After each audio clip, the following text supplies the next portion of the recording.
Good evening, friends. Today we will be discussing on the Insolvency and Bankruptcy Code, which is the part and parcel of your paper 4 and chapter number 6. How the Insolvency Code was evaluated, and since 2016, what the amendments have been made in the IBC Code, and what was the purpose behind enactment of the IBC that we will be discussing later on in this PPT slides.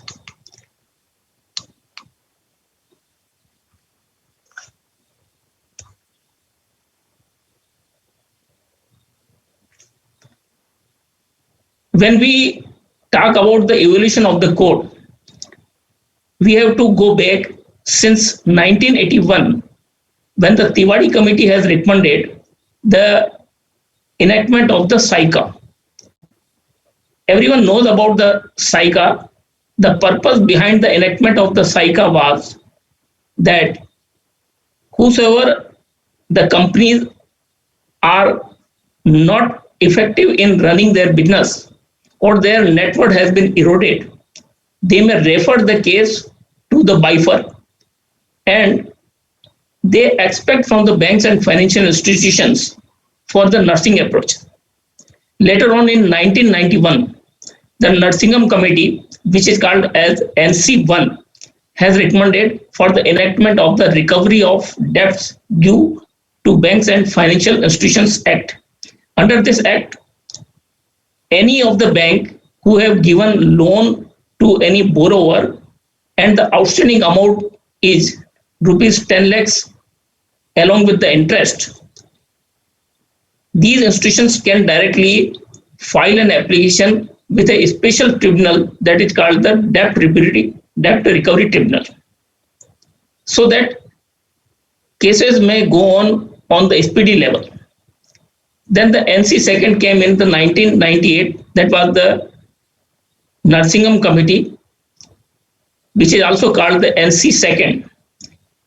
This committee recommended for the enactment of a new law that is called the SIRP. Under this SIRP, normally what happens that whenever the bank or financial institutions has given any loans or advances to any borrower or the company, and the concerning person or entity is not repaying the dues to the banks, what recourse the banks are having? They have to approach to the legal method, that is through the court. But in the case of SIRP, banks have the right to directly have the possession without the intervention of the court. This was the very good idea of this SIRP, that banks are not required to approach for taking possession of the secured assets without the intervention of the court. Later on, the BLRC committee, that is called the Banking Law Reforms Committee, which has given its recommendation in 2004, and in this committee, the committee has recommended for the enactment of the IBC. So we have discussed about this SICA, Sick Industrial Companies Act.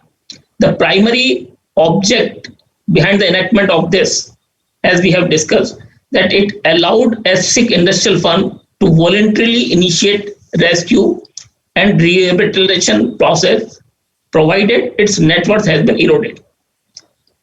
Two of the main reasons for its failure were unending moratorium protection. As we will see later on, that in IBC, the period of moratorium is only for the 180 days, or in certain circumstances, it can be extended up to 90 days. But in case of this CIRP enactment, the moratorium period was not having any expiry date. And since it was not having the expiry date and the absence of a town bond resolution process, the borrower was in practice to linger on the process and was enjoying the benefits of nursing approach of the banking and financial institutions. This act has been repealed with the enactment of the Insolvency and Bankruptcy Code. Thereafter, NC1, that is the Nursing Home Committee 1, recommended for this RDB Act recovery of debts due to banks and financial institutions. As I have mentioned that in this act, banks may directly file an application for recovery of the suits if the outstanding amount is rupees 10 lakhs along with the interest, and the DRTs have given the power under this RDB Act to speedily consider the applications filed by the banks. SIRP Act, which we have discussed, that under this the banks can take possession without the intervention of the court, and thereafter certain enactments were also existing in the regime of the British India, and two of the acts which were titled as the Presidency Towns Insolvency Act 1909, which was predominantly prevailing in the area of Chennai, earlier Madras, then Kolkata and Mumbai. And for the rest of the Indian parts, the Provincial Insolvency Act 1920 was in practice. These two enactments were only for the individuals and unincorporated entities. These two acts have also been repealed with the enactment of the IBC. Now we came in the year 2015, when under the chairmanship of Dr. I.K. Vishwanathan, the Bankruptcy Law Reforms Committee was constituted. This committee recommended that in order to cover the multiplicity of acts, there should be one act, and on the recommendation of this BLRC committee, today we find the enactment of this IBC Code 2016. Now let us discuss about the Insolvency and Bankruptcy Code 2016 in detail. When we read out the preamble of the IBC, we can find out the objectives behind the enactment of this IBC. What were the objectives? As we have seen earlier, that in 1981, the Tiwari Committee recommendation, then NC1, RDB Act recommendation, then NC2, SIRP Act recommendation. These all recommendations have been incorporated by way of preamble in the IBC, and it speaks that in order to have the consolidate and amend the laws relating to reorganization and insolvency resolution of corporate persons, and not even the corporate persons, but partnership firms and individuals, in a time-bound manner. For what purpose? For the purpose of maximization of value of assets of such persons.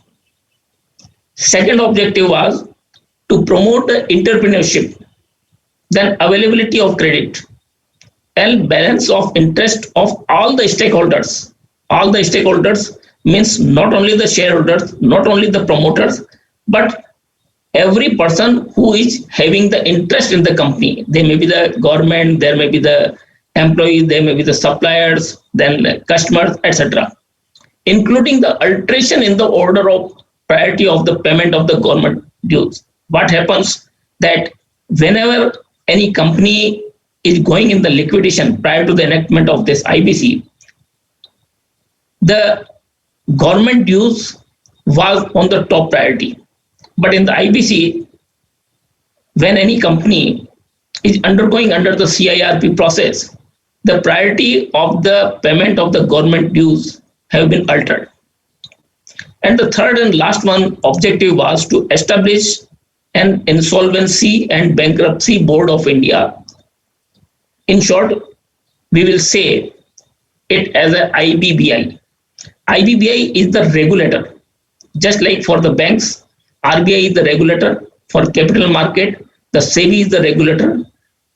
Similarly, for the regulation of the profession of the insolvency professional and information utility, this IBBI acts as a regulator. So this was the preamble of the IBC. As we have seen in the preamble of this IBC, the purpose behind the enactment of the code may be narrated as under that the first purpose was for the time-bound resolution. As we have seen in the CICA, that the companies who were availing the nursing approach, there was no time limit of the moratorium. But in case of IBC, the period is definite, that is 180 days, and in certain circumstances, it can go beyond 90 days, 180 plus 90 days, that we will discuss later on. And the maximization of the value of the assets. When a company's net worth is going eroded and the company is not able to pay to the suppliers or the payment of the principals or the interest to the banks and financial institutions, its net worth has been eroded. And if the company still goes on or availing the nursing approach from the banks or FIs, what will be the value of the existing assets?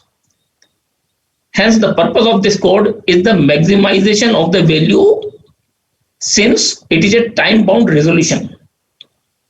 Third one is the promotion of entrepreneurship. How the entrepreneurship? That if you are not able to run a company, then the resolution professional may invite expression of interest from some of the resolution applicants. They may purchase the company, they may offer for the amalgamation, or they may provide the stake in the company. So there is a promotion of the entrepreneurship and ensuring the availability of credit. What the resolution applicant will provide, they will provide the availability of the credit, they will timely service the installment or interest to the banks and financial institutions.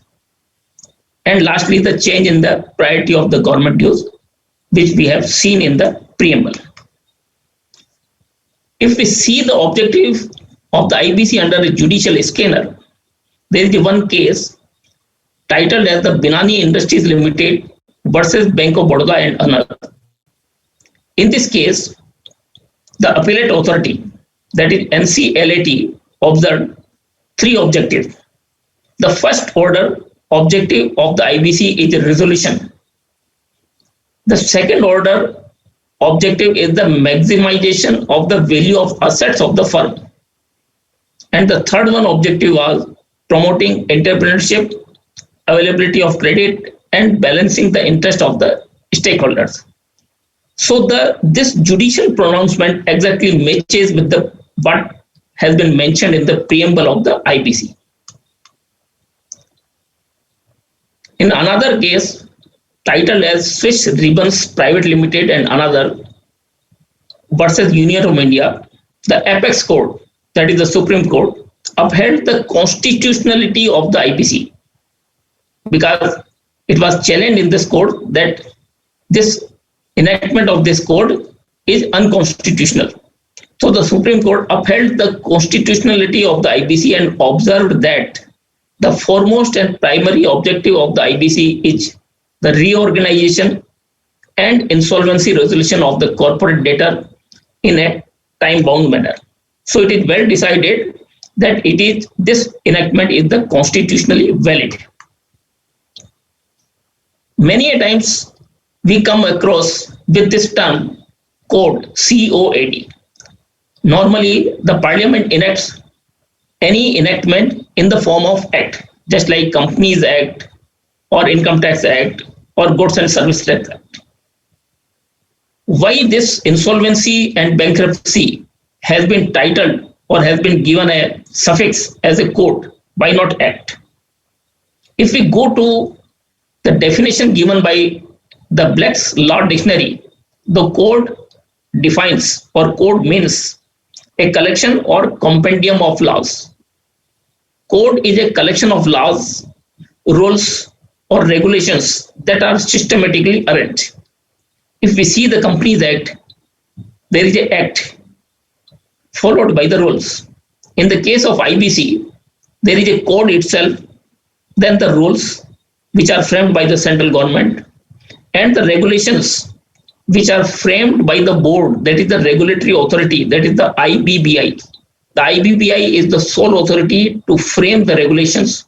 Central government frame the rules, and the code is also having the clause of the various acts like Companies Act, Partnership Act, LLP, and various other laws. If we go through the code, the schedules provided at the end of the code, various acts have been mentioned in that, and there were some amendment which have been made by the enactment of this code. That is why we call it as the Insolvency and Bankruptcy Code and not the Act. Now, what was the effect of the enactment of the code? Earlier, in the regime of the CICA, the debtor was in the possession of the assets. Whosoever, maybe the managing director or the persons in the board of directors, they were sitting. But in the case of IBC, when any of the creditor, it may be the financial creditor or the operations creditor or the corporate debtor itself, the moment the CIRP application is accepted by the adjudicating authority, that is the NCLT, National Company Law Tribunal, the ball is now in the court of the insolvency professional. And the insolvency professional has to constitute a committee of creditors. And the committee of creditors consists of the financial creditors. So ultimately, the ball or the management or the ownership lies with the creditors and not with the debtors. So the major effect of enactment of this code was to movement from debtor in possession to creditor in control.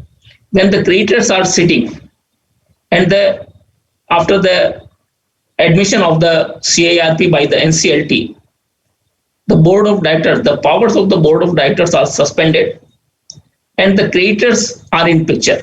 The insolvency professional has to run the company as a going concern. So ball lies with the creditors in control, and they have to decide the fate of the company, whether this company should survive. Expression of interest has to be invited from the resolution applicants, or the company should be wound up. So the decision has to be taken by the creditors and not the debtors. One thing which we come across by reading the IBC provisions, that IBC have overriding effect on other laws. Where it has been mentioned? It has been mentioned in section 238 of the IBC. It states that the provisions of this code shall have effect. The word mentioned is notwithstanding anything inconsistent therewith contained in any other law for the time being in force, or any instrument having effect of by virtue of any such law. Means whatever has been mentioned in earlier acts, the IBC will have a overriding effect on other laws. It can also be proved by section 53 and section 178 of the IBC. These two sections starts with the language notwithstanding anything to the contrary contained in any law enacted by the parliament or state legislature for the time being in force. So it narrates that the IBC have the overriding effect on the other laws. Now we come across this section 238 provisions under the judicial scanner. In the case of Commissioner of Income Tax versus Monat Ispat and Energy Limited, the Supreme Court opined that IBC would override anything inconsistent contained in any other enactment, including the Income Tax Act. Second case, which is also very interesting and very famous, titled as Innovative Industries Limited versus ICAI Bank and another. In this case, the Supreme Court held that Maharashtra Relief Undertaking Special Provisions Act 1958, in short MRUA, is repugnant to the IBC. Under this MRUA, the state government may take over the management of the undertaking and impose a moratorium in much the same manner as that contained in the IBC. What happened in this case, that the Maharashtra government under the Maharashtra Relief Undertaking Act imposed moratorium on a certain company. And when the ICAI initiated the CIRP proceeding in the NCLT, it was contended by the opposite party and the government that the company is already running under the moratorium period. So the moratorium imposed by the NCLT will not prevail.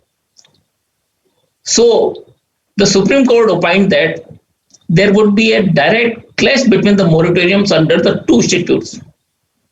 The non-obstacle clause of the IBC will prevail over the non-obstant clause in the MRUA. On account of this non-obstant clause in IBC, any right of the corporate debtor under any other law cannot come in the way of the IBC. So these two cases shows that the IBC have overriding effect over the other laws. IBC, as an introduction, we come through this slide that this code was in force on 28th of May 2016.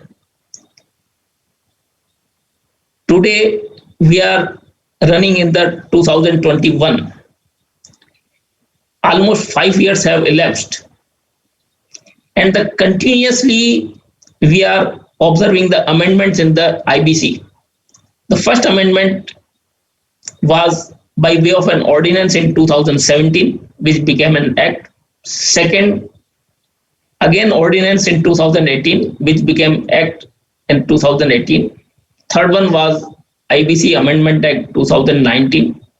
And fourth and fifth, again ordinance and ordinance 2021, which became the act later on. The IBC contains sections 255. So there are total 255 sections. It also contains 12 schedules and number of rules and regulations. IBC have 5 parts. In part 1, the preliminary things have been discussed from section 1 to 3. In part 2, which is the main body of this IBC, that is the insolvency resolution and liquidation for corporate person. CIRP comes under this part. Then this part 3, insolvency resolution and bankruptcy for individuals and partnership firms.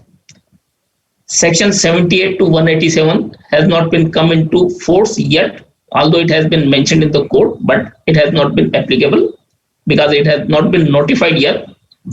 And the part 4 contains the regulation of insolvency professionals, that is the IPs, and agencies and information utilities. And 5th part contains the miscellaneous provisions. IBC is having 4 pillars. We may say that it is standing on the 4 pillars.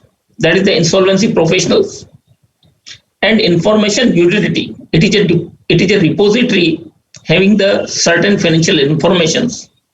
Then the adjudicating authority, that is for corporate persons, that is the companies or the LLPs. The adjudicating authority is the NCLT, National Company Law Tribunal. And for the individuals and partnership, the adjudicating authority will be the DRT, that is Debt Recovery Tribunal. And lastly, the regulator, that is the Insolvency and Bankruptcy Board of India. Now we discuss briefly about the insolvency professional, information utility, then adjudicating authority and regulator. Who are the insolvency professionals? Insolvency professionals is a regulated and licensed professional, just like chartered accountants who are having a membership and having the certificate of practice from the ICAI, then only he can do the practice. Similarly, to become an insolvency professional, there are certain requirements to have the experience, and he has to pass certain examination conducted by the IBBI. Then he has to apply for the registration, just like certificate of practice. Then he will be termed as an insolvency professional. So it is a regulated and licensed professional responsible for managing and overseeing the CIRP and or it means either and both liquidation process of the corporate debtor and the resolution and bankruptcy process for partnership and individuals. So the insolvency professional is not only for the corporate entity, but it also discharges the duty relating to the insolvency and bankruptcy process for the partnerships and the individuals, although the provisions relating to the partnership and individuals has not yet been defined. IBC gives various powers to the IPs. First level of regulatory oversight of an IP is provided by the insolvency professional agency. Every insolvency professional is having the primary membership either from the ICAI or ICAI or ICMA, with which the IP is registered. And to support the concept of the IP, the insolvency professional entity, IPEs, that is one more, a regulated service provider supporting IPs, is also recognized under the IBC. There is a legal case titled as Asset Reconstruction Company versus Shimum Water Treatment Private Limited. In this, the adjudicating authority, by its order dated January 16, 2019, held that RP is acting as an officer of the court, and any hindrance in the working of the CIRP will amount to contempt of the court. Later on, we will see that who is the appointing authority of the insolvency professional. In the case of initiation of application of CIRP by the financial creditor, he only recommends the name of IP. The appointing authority of IP is always the adjudicating authority, that is the NCLT. And when the court is appointing any person, it means that person is the officer of the court.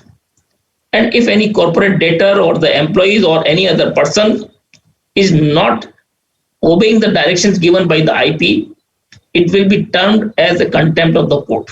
That the greatest power has been given to the IPs. The second pillar is the information utility. Information utilities, IPs are added in the insolvency resolution, liquidation, and bankruptcy process by the information utilities, which form the second pillar of the institutional infrastructure.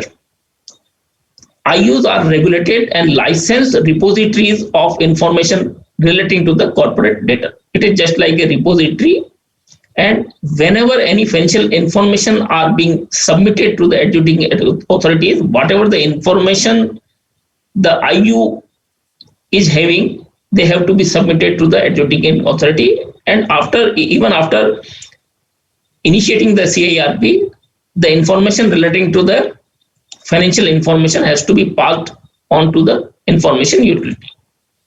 What the IUs do? The IUs collect, collate, authenticate, and disseminate the financial information to be used in the insolvency resolution, liquidation, and the bankruptcy proceedings. So this is the most important institution and may be treated as the second pillar of the institutional infrastructure of the IBC. The third one, we take the adjudicating authorities, as we have already discussed, that for the corporate and this companies and LLPs, the adjudicating authority is the NCLT, that is the National Company Law Tribunal. These are the specialized tribunals and with ensuring that the insolvency resolution, liquidation, and bankruptcy process is being performed as per the IBC and its related rules and regulations. Adjudicating authorities, as per section 60 subsection 1, the IBC provides that NCLT shall be the adjudicating authority for CIRP as well as for the liquidation of the corporate persons, including corporate debtors and their personal guarantors. It means the personal for initiating the CIRP against the corporate debtor and anyone at the time of availing the finance from bank and financial institution, any individual have provided guarantee to the corporate debtor. So initiation against the CIRP, against this corporate debtor as well as the personal guarantor, the jurisdiction will be with the adjudicating authority and not with the DRT. For individual and partnership insolvency and bankruptcy court, the adjudicating authority will be the debt recovery tribunal. We are taking a different view that only for the personal guarantors through the CD, the adjudicating authority is NCLT.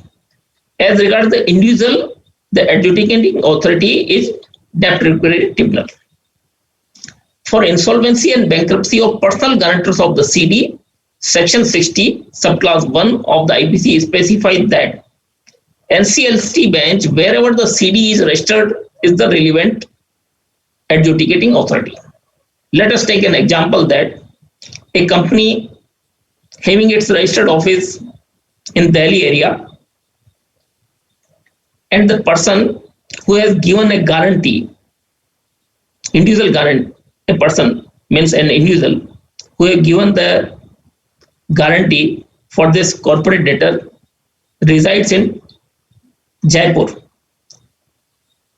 So which adjudicating authority will be have the jurisdiction? So this has been clarified under section 60 subsection 1 that wherever the CD is registered, means the company is registered in the Delhi area, so the jurisdiction of that personal guarantor will be of the Delhi area. Except for personal guarantors to CD, IBC provisions relating to insolvency resolution and bankruptcy of partnership firms and individuals are not in force yet, as I have told recently, and hence the DRTs do not yet exercise jurisdiction as adjudicating authority under the IBC in the case of individual and partnership firms. Then the NCLT is the appellate authority for the appeals against the order passed by the NCLT under the IBC, as well as the appeals against the orders of the IBBI, that is the regulator, under section 202 and 211 of the IBC. NCLT has offices in Delhi and Chennai, and its principal bench is in New Delhi.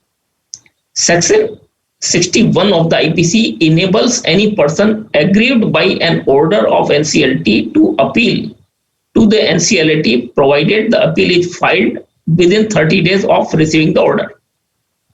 And in certain circumstances, in genuine circumstances, it can be go beyond the maximum of the 15 days if it is satisfied.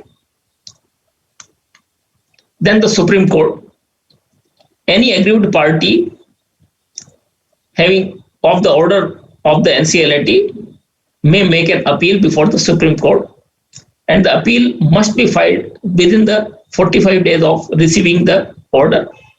And in exceptional circumstances, the Supreme Court may allow 15 days as a grace period if it was not filed within the prescribed period of 45 days.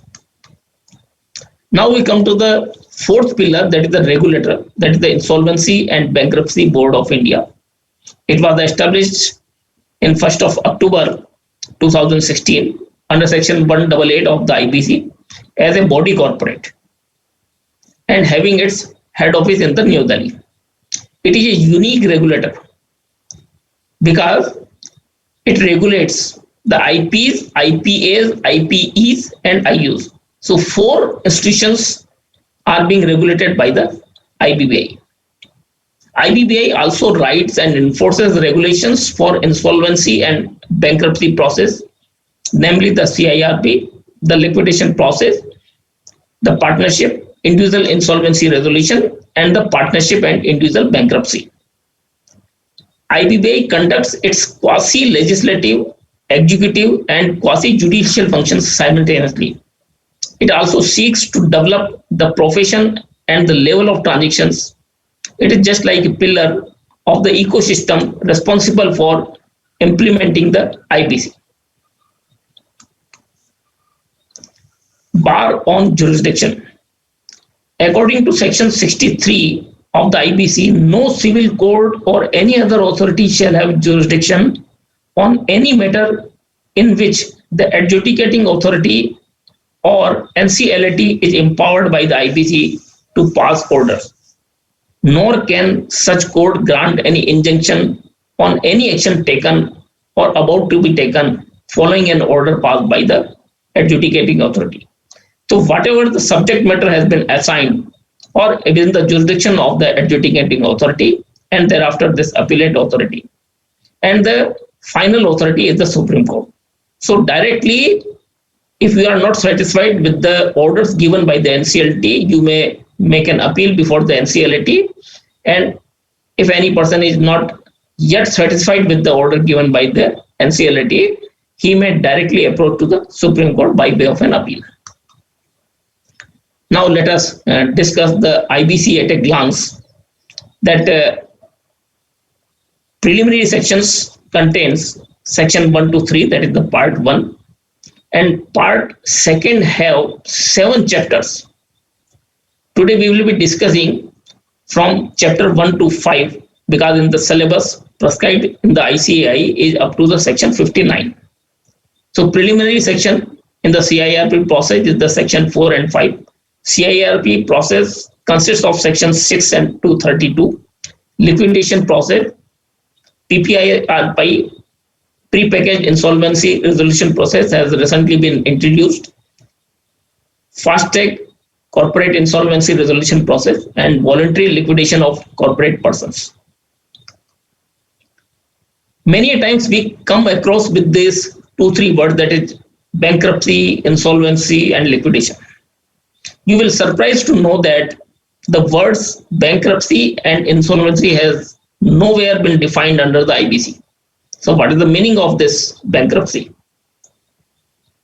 If any person, in a common language, bankruptcy or insolvency, if any person or entity is unable to pay off the debts it owes to other creditor on time, or as and when they become due and payable, then such person or entity is regarded as insolvency. There may be further 2 types of insolvency. One may be termed as balance sheet insolvency, and the second one is the cash flow insolvency.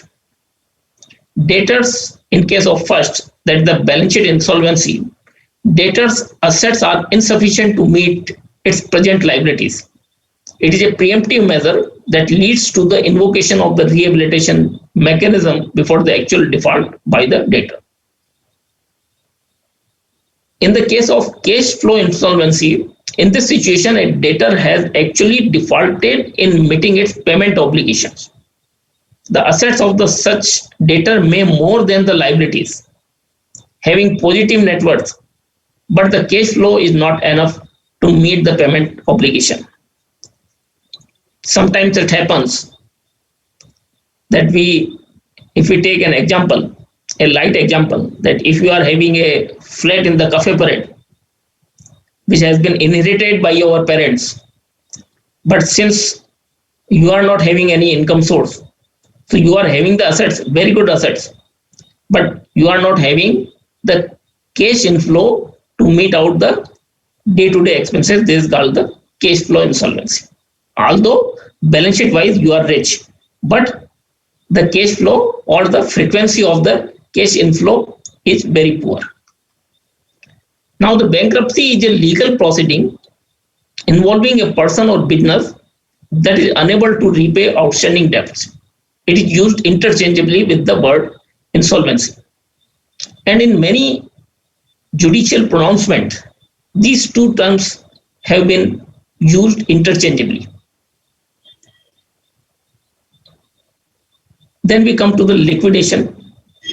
It is the winding up of the company, which means the process of bringing a business to an end, distributing its assets to the creditors. In IBC, it is one of the outcomes of the resolution process. If the resolution process fails, the debtor is ordered to be liquidated. Now let us start from the part 1 preliminary, section 1 to 3. Section 1, as we usually see in any of the act or enactment, it contains the title of the code. Title of the code is very much Insolvency and Bankruptcy Code 2016. Then extent and commencement, application of the code and important definition. Provisions of the IBC extends to the whole of the India. And the application, the provisions of the IBC shall apply to the following acts, that is the Companies Act and any of the companies which have been enacted by the special act. For example, any act which any company which came into existence by way of enactment through the parliament, not by the registration process under the Companies Act 56 or 2013 or any other previous company law. Then LLPs, any other body incorporated under any law as specified by the central government. It is also applicable to the personal guarantors to the corporate debtors, partnership firms, proprietorship firms, and individuals in relation to their insolvency, liquidation, voluntary liquidation, or bankruptcy, as the case may be. So the last line, insolvency, liquidation, voluntary liquidation, or bankruptcy of the above mentioned clause A to E and G. Now the important definitions are contained in section 3. The claims, section 3, subclass 6. It means a right to payment, whether or not such right is reduced to judgment, fixed, disputed, undisputed, legal, equitable, secured, or unsecured. Right to remedy for breach of contract under any law for the time being in force. If such breach gives right to a right to payment, whether or not such right is reduced to judgment, fixed, matured, unmatured, disputed, undisputed, secured, and unsecured. So the definition of the claim has been given a wide connotation, including this subclass A and subclass B. Then who is the corporate person? The corporate person means a company as defined under the Companies Act, and LLP as defined under the LLP Act 2000 Act, and any other person incorporated with limited liability under any law for the time being in force. So these are the corporate persons. But corporate person shall not include any financial service provider. So the bank, FIs, insurance companies, ARCs, mutual funds, CIAI schemes or pension funds are not included under the financial service providers. These persons do not come under the definition of the corporate persons.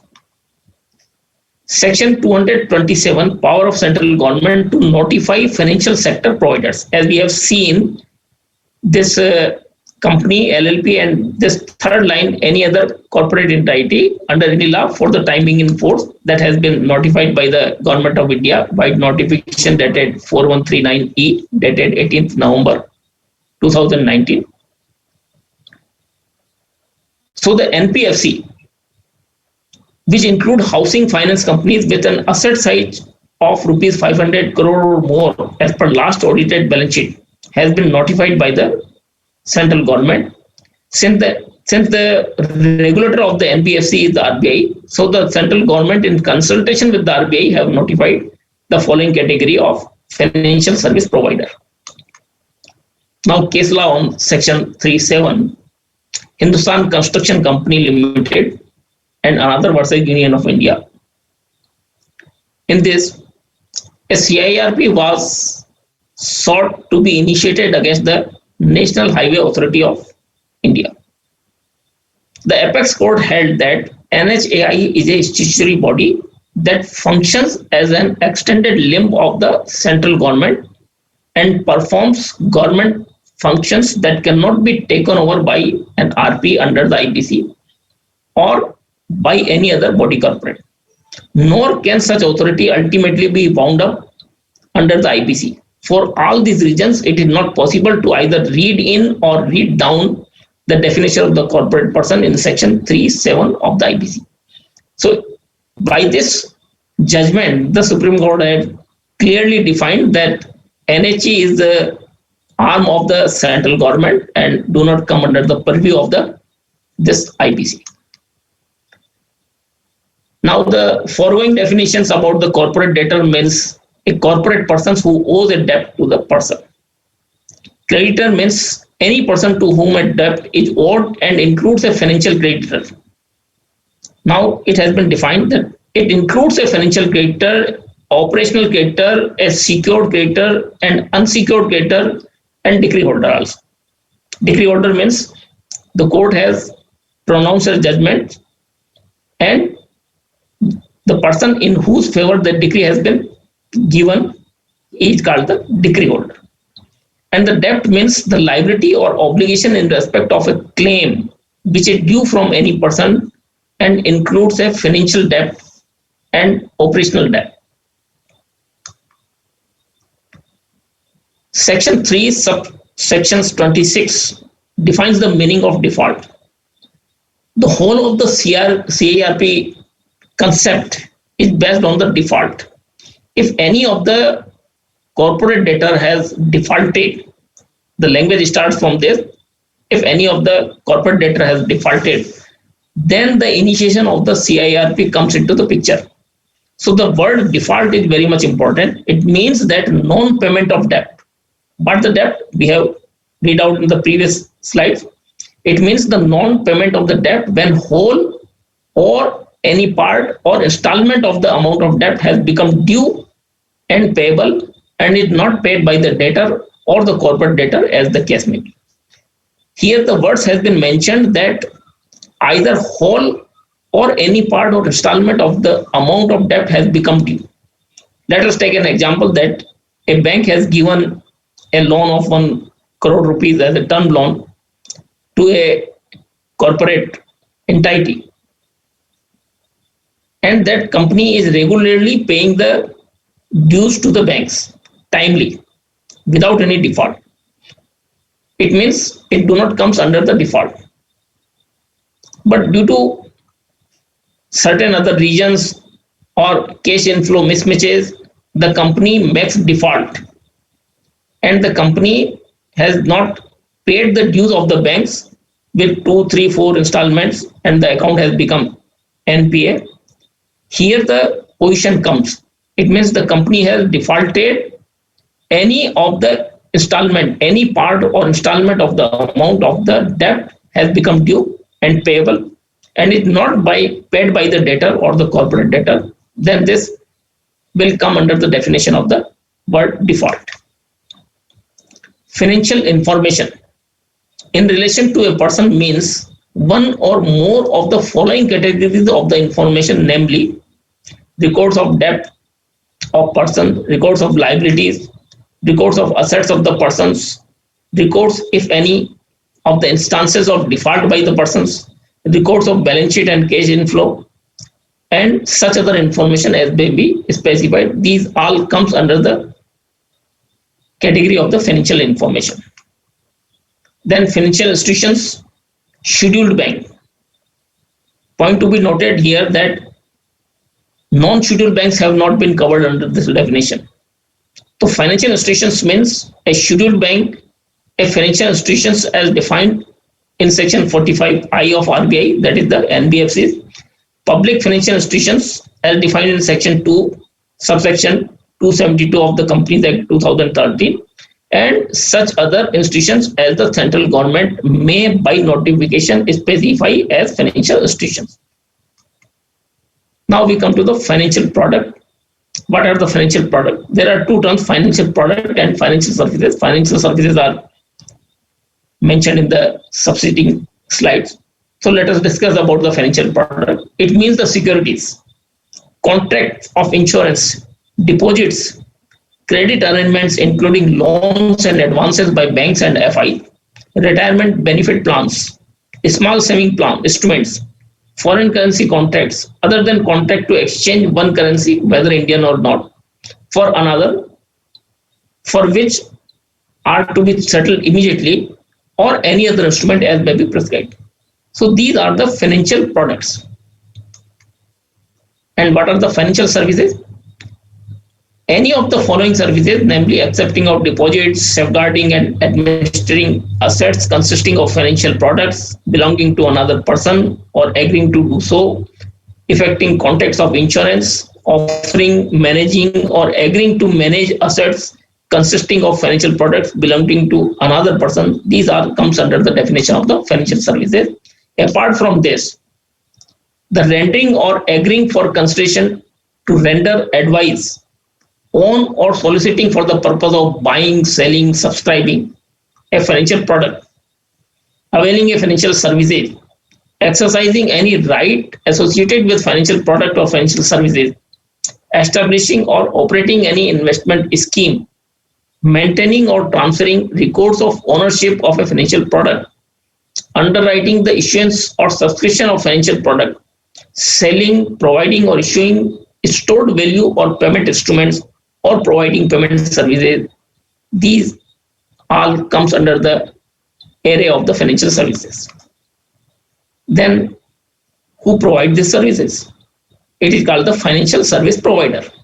It means a person engaged in the business of providing financial services in terms of authorization issued or registration granted by the financial sector regulator. Then who is the financial sector regulator? In the case of banks and NBFC, it is the RBI. For the capital market, it is the SEBI. For insurance related matter, it is the IRDI. Pension related matter, it is PFRA. And such other regulatory authorities that may be notified by the central government. Insolvency professional, it means a person enrolled under section 206 with an insolvency professional agency. There are three agencies, IPA of ICSI and ICMA as its member and registered with the board, that is the IBBI, as an insolvency professional under section 207. That has been defined under section 3 subsection 10. Then IPA means any person registered with the board under section 201 as an insolvency professional agency. Presently, following three IPAs are registered with the IBBI, that is the Indian Institute of Insolvency Professionals of ICAI, ICSI, Institute of Insolvency Professionals, and Insolvency Professional Agency of Institute of Cost Accountants of India. Then the information utility means a person who is registered with the board as an information utility. At present, there is only one company titled as National E-Governance Services Limited. It is the first company registered with the IBBI as the information utility. Person includes. The word, it has been mentioned as include. It means it is a inclusive definition. Means any other person can be included under this definition. So it is called an inclusive definition. So in the definition of person, it may be included that individual, HUF, company, trust, partnership, LLP, and any other entity established by institute, and includes a person resident outside India. These are termed as the persons. Then property. Property includes money, goods, actionable claim, land, and every description of property situated in India or outside India.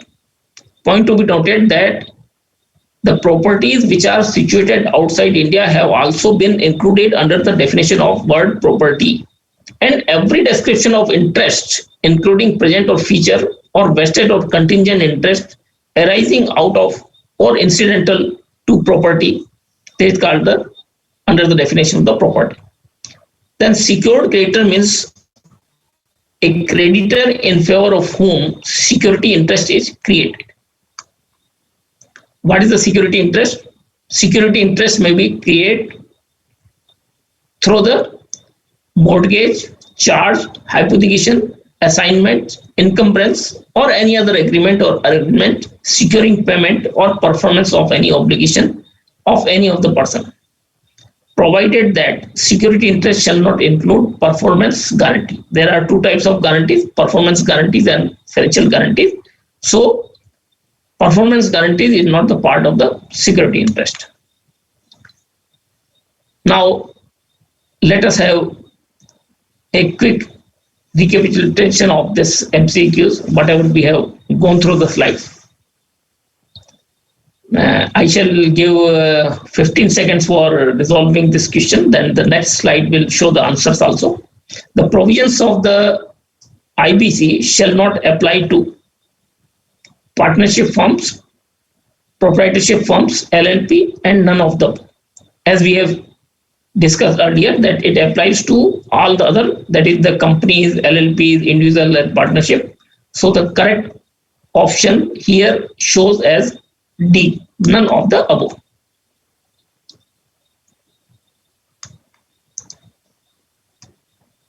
Then second question is the right to payment, whether or not such right is reduced to judgment, fixed, disputed, undisputed, legal, equitable, secured or unsecured, is called as a charge, mortgage, claim, or hypothecation.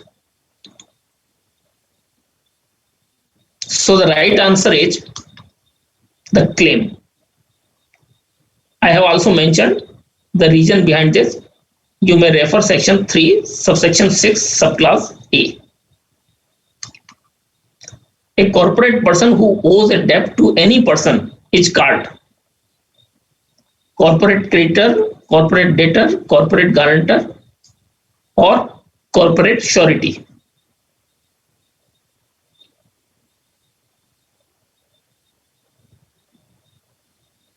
The right answer is the corporate debtor.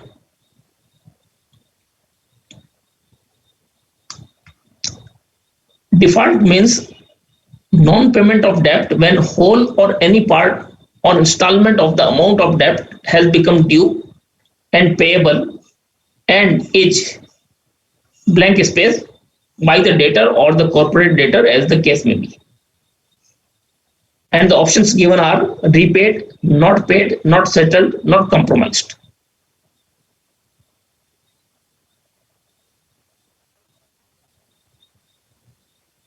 So the correct answer is not paid. Earlier in the original IBC, when it was enacted, the word was mentioned as repaid. Later on, it was amended as a not paid.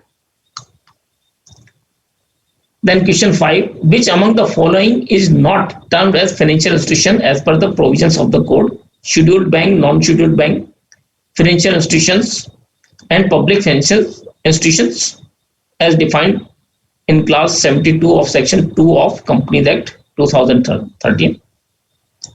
So the correct answer is non-scheduled bank.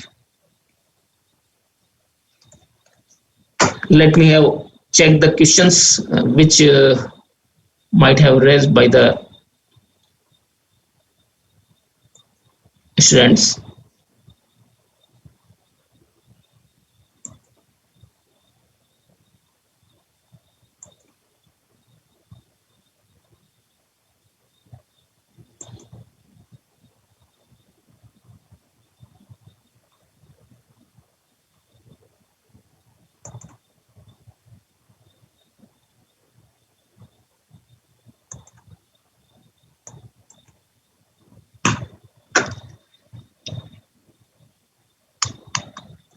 So now come to the chapter 1 of the part 2, insolvency resolution and liquidation for the corporate person. Let us discuss with the section 4 and section 5 of this part. Section 4 deals with the application of Chapter 1 of Part 2, Section 4. This part shall apply to matters relating to the insolvency and liquidation of corporate debtors where the minimum amount of default is 1 lakh rupees. So in the code, it has been provided that the threshold limit of minimum amount is 1 lakh. If the default is less than 1 lakh, then the CIRP procedure will not be applicable. Further, the proviso, the central government may by notification specify the minimum amount of default of higher value which shall not be more than 1 crore rupees. So the minimum amount has been defined under Section 4, that is the 1 lakh, and by the proviso it has been given the authority to the central government that by way of notification it can increase the minimum amount up to rupees 1 crore. Further, second proviso, the central government may by notification specify such minimum amount of default of higher value which shall not be more than 1 crore for matters relating to pre-packaged insolvency resolution process of corporate debtors under Chapter 3A, that is PPIRP. Recognizing the stress faced by the companies as a result of COVID-19, the central government passed the notification number SO1205 within bracket E on March 24, 2020, increasing the threshold limit of default to 1 crore rupees. So whatever the minimum amount of default has been prescribed in Section 4.1, that was minimum of 1 lakh. As we all know that during this COVID-19, there was major disruption in the economic activity. So the government by way of notification introduced and increased this amount from rupees, minimum amount of default from rupees 1 lakh to 1 crore. Now Section 5 contains subclasses from Section 1 to 28. This contains the important definitions that are discussed in the foregoing slides. That is a corporate applicant. It means a corporate debtor or a member or partner of the corporate debtor who is authorized to make an application for the CIRP or PPIRP, as the case may be, under the constitutional document of the corporate debtor, and an individual who is in charge of managing the operations and resources of the corporate debtor, and the person who has the control and supervision over the financial affairs of the corporate debtor. This has been included under the definition of corporate applicant. Then corporate guarantor means a corporate person who is a surety in a contract of guarantee to a corporate debtor. It means that company A may give a corporate guarantee to company B so that the company B may avail the loans or advances from any banks or financial institution. It is called the corporate guarantor. Then dispute. Dispute includes a suit or arbitration proceedings relating to the existence of the amount of debt. The dispute may be related to the existence of the amount, then the quality of the goods or services, or the breach of a representation or warranty. Section 5, subclass 7, financial creditor. It means any person to whom a financial debt is owed and includes a person to whom such debt has been legally assigned or transferred to. So two words are important. That is the first is the financial debt, and the second one is this financial debt has been legally assigned or transferred to. Both these persons will be termed as a financial creditors. And what is the meaning of financial debt? It means a debt along with the interest, if any, which is disbursed against the consideration for the time value of money and includes money borrowed against the payment of interest. This section 5 subsection 8 is very much important, because in many of the judicial pronouncement given by the courts, they have taken the reference of section 5, subsection 8, subclause F, which is coming in the next slide. So the money borrowed against the payment of interest and any amount raised by acceptance under any acceptance credit facility or its dematerialized equivalent, any amount raised pursuant to any note purchase facility or issue of bonds, notes, debentures, loan stock or any similar instruments, the amount of any liability in respect of any lease or hire purchase contract which is deemed as a finance or capital lease under the Indian accounting standard or such accounting that may be present other than the receivable sold on non-recourse basis. Then this subclause F, any amount raised under any other transaction, including the forward sale or purchase agreement having commercial effect of a borrowing. This subclause is having the explanation that for the purpose of this subclause, any amount raised from an LOT under a real estate project shall be deemed to be an amount having the commercial effect of borrowing. And the expression LOTs and real estate project have the same meaning respectively assigned to them in clause D and clause ZN of section 2 of the RERA. This explanation have been inserted in the Act by way of an amendment, but the simple reading of this subclause F, which reads that any amount raised under any other transactions, including any forward sale or purchase agreement having the commercial effect of a borrowing. So in case of real estate project, when any individual person have given some money for booking of a flat, it has been termed as a commercial effect of the borrowing. Some case laws has also been defined that whether they will be termed as a financial creditor or not, and the Apex Court has also given judgment in favor of the LOTs under the real estate projects, which we will come across with the succeeding slides. Then this financial debt also includes any derivative transactions, any counter indemnity obligations, and any amount of any liability in respect of any of the guarantee or indemnity for any of the items referred to in subclauses from A to H of this clause. Let us have a judicial pronouncement titled as Lakshmipad Surana versus Union of India and another.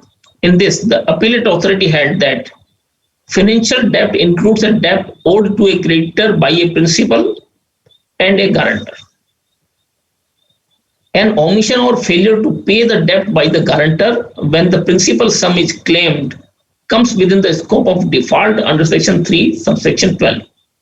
Therefore, a CIRP can be initiated by financial creditor who had taken guarantee for the debt against the guarantor for failure to repay the money taken by the principal borrower.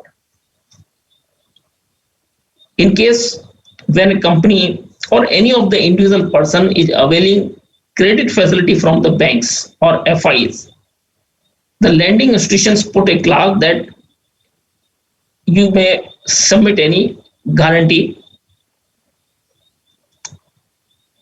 to the satisfaction of the banks or FIs. Now the banks or FIs have the option either to initiate recovery from the principal borrower or from the guarantor. The bank have two options. The banks can initiate recovery exercise directly from the guarantor also, instead of preferring any recovery exercise from the principal borrower. So this case highlights the decision that a financial debt includes a debt owed to a creditor by a principal as well as the guarantor. So both are equally liable. Case law on the home buyers, Pioneer Urban Land and Infrastructure Limited and another versus Union of India and others.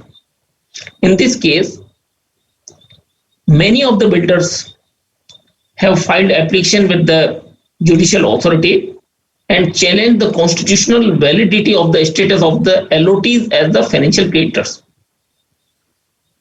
And ultimately, the matter reached to the Supreme Court, and it clarified that home buyers are treated as financial creditors so that they can trigger the IBC under Section 7 and take their rightful place on the COC, that is the Committee of Creditors, when it comes to making important decisions on the future of the construction company, which is executing the real estate project in which some home buyers are ultimately to be housed.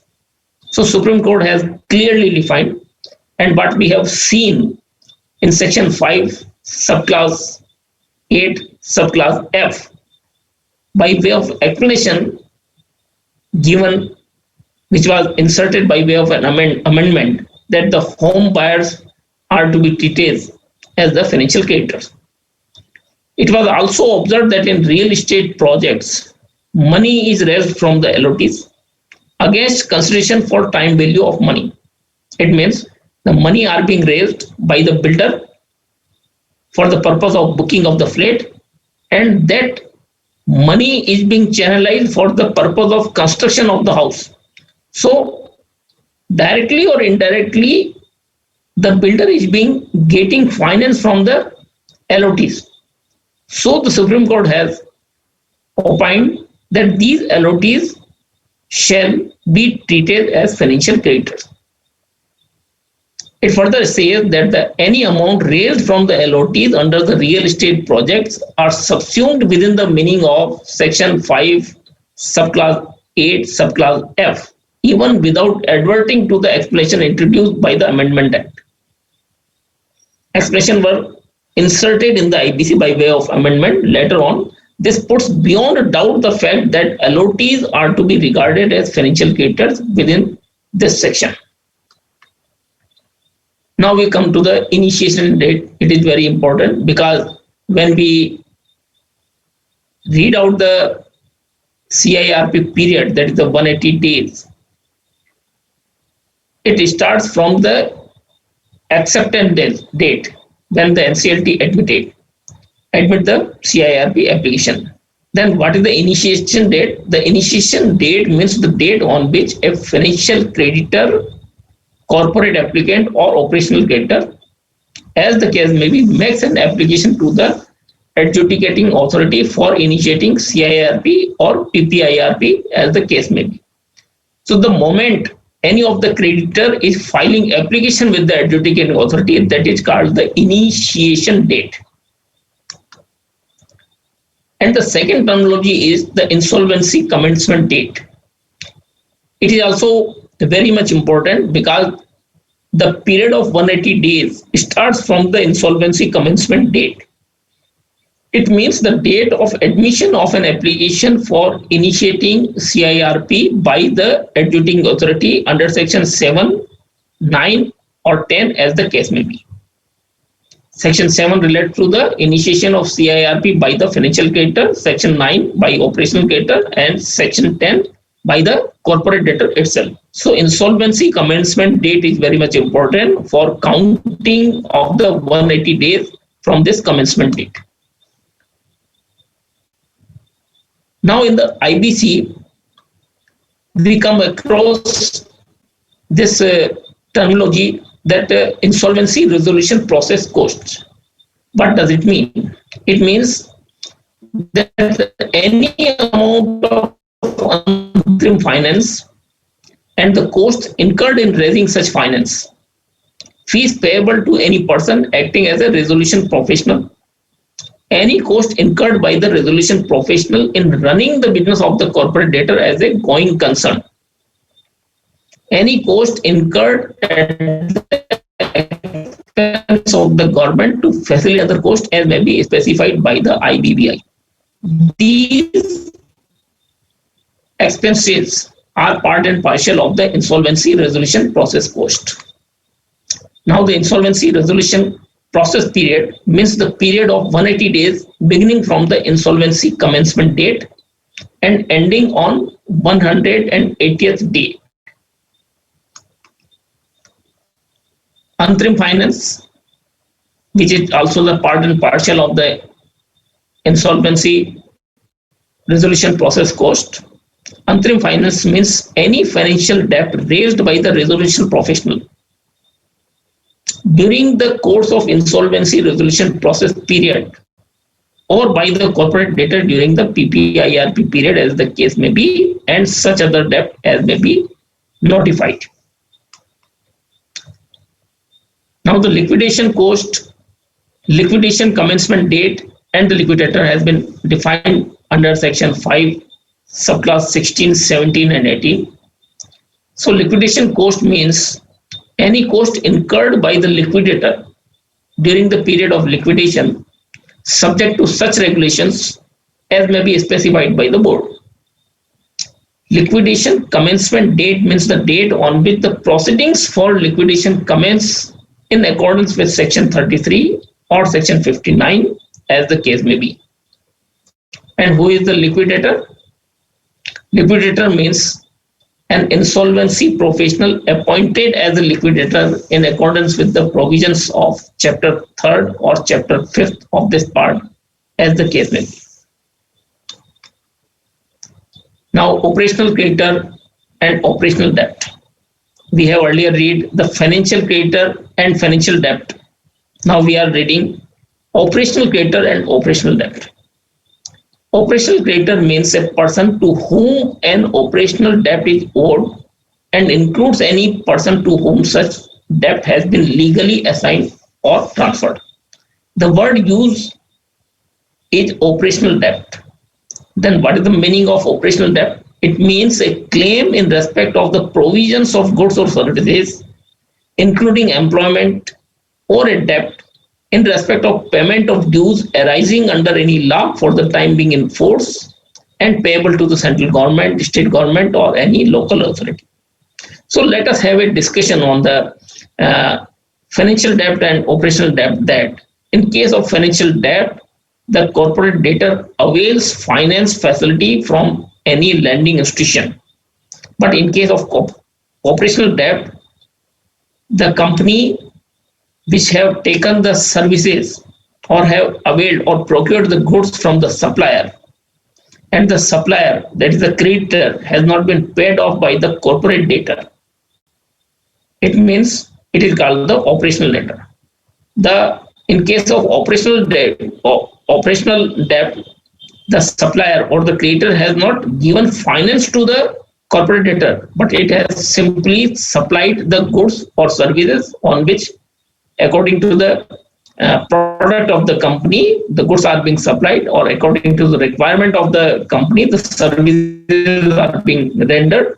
So this is called the operational debt. So operational creditor can file CIRP only for its operational debt.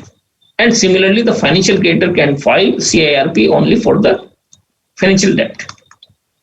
Then pre-packaged insolvency commencement date, which has been introduced by way of chapter 3rd A in the IBC later on by way of amendment. It means the date of admission of an application for initiating the PPIRP by the adjudicating authority under clause A, subsection 4 of section 54C. Then PPIRP cost, which we will be discussed when we will be reading on this PPIRP, but let us have the reference of this meaning of this PPIRP process cost. It includes the same, the amount of the interim finance, fees payable to the resolution professional, and any cost incurred by the resolution professional in running the business of the corporate debtor as a going concern, and any cost incurred at the expense of the government to facilitate the pre-packaged insolvency resolution process, and any other cost as may be specified. Period of the PPIRP means the period beginning from the pre-packaged insolvency commencement date and ending on the date on which an order under section 1 of section 54L or 54N subsection 1 or 54 or subsection 2 as the case may be is passed by the adjudicating authority. Now, related party in relation to a corporate debtor. So there are two types of this: section 5 subsection 24, which is the related party in relation to a corporate debtor, and subsequently related party in relation to an individual. So let us have a view on this, that related party in relation to a corporate debtor means a director, partner of the corporate debtor, or relative of a director or partner of the corporate debtor, a KMP of the corporate debtor or relative of the KMP, LLP or a partnership firm in which the director, partner or manager of corporate debtor or his relative is a partner, a private company in which a director, partner or manager of the corporate debtor is director and holds along with his relatives more than 2% of its share capital. The definition is very much exhaustive. It further speaks that a company in which a director, partner or manager of the corporate debtor is a director and holds along with its relatives more than 2% of its paid up share capital. Any corporate whose board of directors, MD or manager in the ordinary course of business acts on the advice, direction or instructions of a director, partner or manager of the corporate debtor. Then any LLP or partnership firm whose partners or employees in the ordinary course of business acts on the advice, directions or instructions of a director, partner or manager of the corporate debtor. And any person on whose advice, directions or instruction a director, partner or manager of the corporate debtor is accustomed to act. A body corporate which is holding a subsidiary or an associate company or the corporate debtor, or a subsidiary or a holding company to which the corporate debtor is a subsidiary. Any person who controls more than 20% of the voting rights. Any person in whom the corporate debtor controls more than 20% of the voting rights on account of ownership or a voting agreement. And any person who can control the composition of the board of directors or corresponding governing body of the corporate debtor. And any person who is associated with the corporate debtor on account of participation in policy making, having more than 2 directors in common, interchange of managerial person between the corporate debtor and such person, or provision of essential technical information to or from the corporate debtor. These were all related to in relation to the corporate debtor. Now section 524A, which was later on inserted by way of amendment in the IBC, related party in relation to an individual. Why we are reading this definition, related party? Because when the insolvency resolution professional is appointed by the adjudicating authority, the NCLT has to see that this insolvency professional should not be a related party. And how to judge whether the IP is a related party or not, we have to see the parameters which have been prescribed in section 5 subsection 24 and section 24A, that whether this person is a related party or not. So this 524A defines the meaning related party in relation to an individual. It means a person who is a relative of an individual or relative of the spouse of the individual, partner of a limited liability or limited liability partnership or partnership firm in which the individual is a partner, person who is a trustee or trust in which the beneficiary of the trust includes the individual, or the terms of the trust confers a power on the trustee which may be exercised for the benefit of the individual, private company in which the individual is a director and holds along with his relatives more than 2% of its share capital, a public company in which the individual is a director and holds along with the relatives more than 2% of its paid up share capital, a body corporate whose board of directors, managing director or manager in the ordinary course of business acts on the advice, directions or instructions of the individual a limited liability partnership or partnership firm whose partners or employees in the ordinary course of business act on the advice, direction, or instruction of the individual. A person whose advice, directions, or instructions the individual is accustomed to act. Related party in relation to an individual further elaborates that a company where the individual or the individual along with the related party own more than 50% of the share capital of the company or controls the appointment of the board of directors of the company.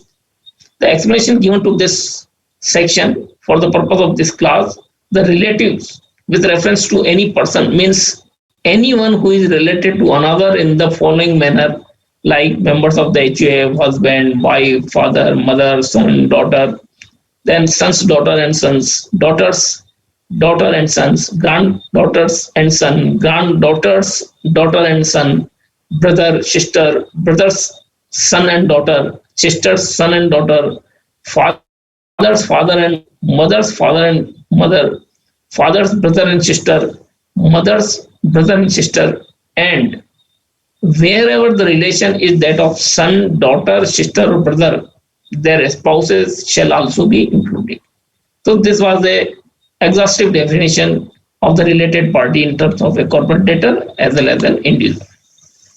Now we come to the most important part of the definition at the resolution applicant. This is the person who submits the resolution plan for the corporate debtor undergoing the CIRP.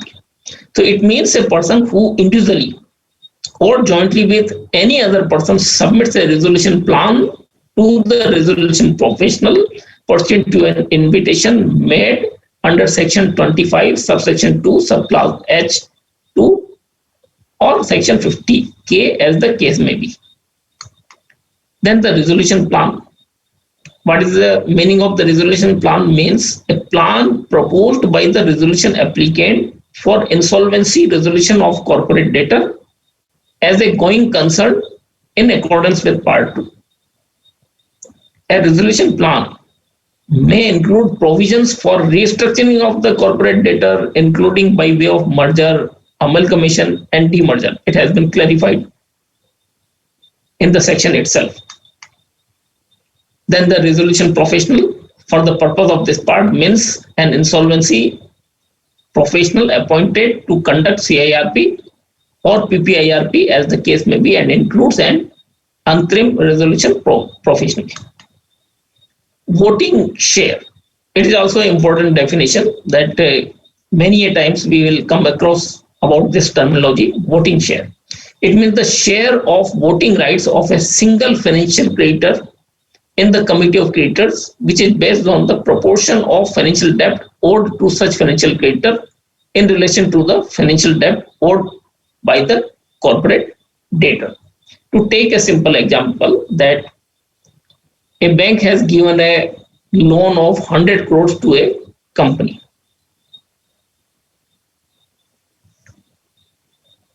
$100 crores was given by way of consortium of bankers, a team of bankers, and in that team there were 5 banks, and one bank was the leader of the consortium team. So let us suppose that bank A having the position of the consortium leader, then bank B, C, D, and E. Bank A has given 30%, and rest of the 70% was distributed among the 4 banks. So what shall be the voting share? The voting share for the purpose of bank A, who has contributed 30 crores to that company, will be counted as a 30%. Similarly, for the rest of the banks, it will be counted as a in that proportion, in which proportion they have given finance to the corporate debtor. So again, voting share means the share of voting rights of a single financial creditor in the committee of creditors, which is based on the proportion of financial debt. Now let us attempt this MCQs. Disputes includes a suit or arbitration proceedings relating to the existence of the amount of debt, the quality of the goods of service, the breach of representation or warranty, and all of them. So disputes what? Dispute means it may be the existence of the amount of debt, it may be the quality of the goods, it may be the breach of the representation of the warranty. So the most appropriate answer comes at D, all of the above. Let us take another. Any person to whom a financial debt is owed is called. Here the word is financial debt. So the options given are the financial creditor, operational creditor, credit provider, or the money lender. So financial debt is owed. So simple answer is the financial creditor. Next one is the insolvency commencement date means the date when the application for initiation of CIRP is filed with the adjudicating authority, admitted by the adjudicating authority, accepted by the adjudicating authority, or agreed by the adjudicating authority. All the words seems to be similar: filed, admitted, accepted, agreed. But what has been mentioned in the IBC has to be quoted. That is the word admitted. Option is B, is admitted by the adjudicating authority. It is not accepted or agreed. It is the word admitted by the adjudicating authority. Next one is insolvency resolution process period means the period of what? 90 days, 180 days, 270 days, or 330 days. It seems that the option B or C or D seems to be correct, that the initial period is the 180 days, and if any extension is taken, then 180 plus 90 days, it may be 270 days, and 330 days is the maximum period. But what actually has been provided initially, that the insolvency resolution process period means it comes to the 180 days. And why this? That the reason has been prescribed under section 5 subclass 14, that is the 180 days. It is the confusing options has been given: 90, 180, 270, and 330. But the correct answer, which has been mentioned in section 5 subclass 14. Resolution plan means a plan proposed by, fill up the blank, for insolvency resolution of corporate debtor as a going concern. Resolution professional, insolvency professional, resolution applicant, or corporate debtor. The question is, resolution plans means a plan proposed by. So who proposes the plan of the resolution plan? The appropriate answer is the resolution applicant. And the reason for this has been given under section 526. So before I start with the chapter second, is the main part of this CIRP consisting of section 6 to 32. We may take a break of 10 minutes. So requesting the admin to kindly allow us to have a break of 10 minutes. Hello.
Uh, okay.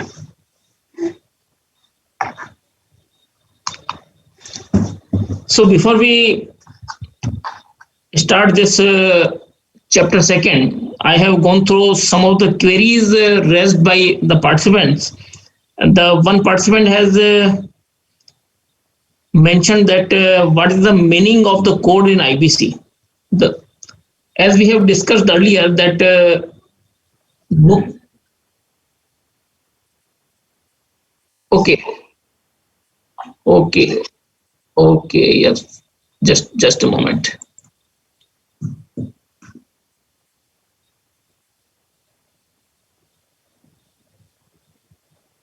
पर camera तो on है.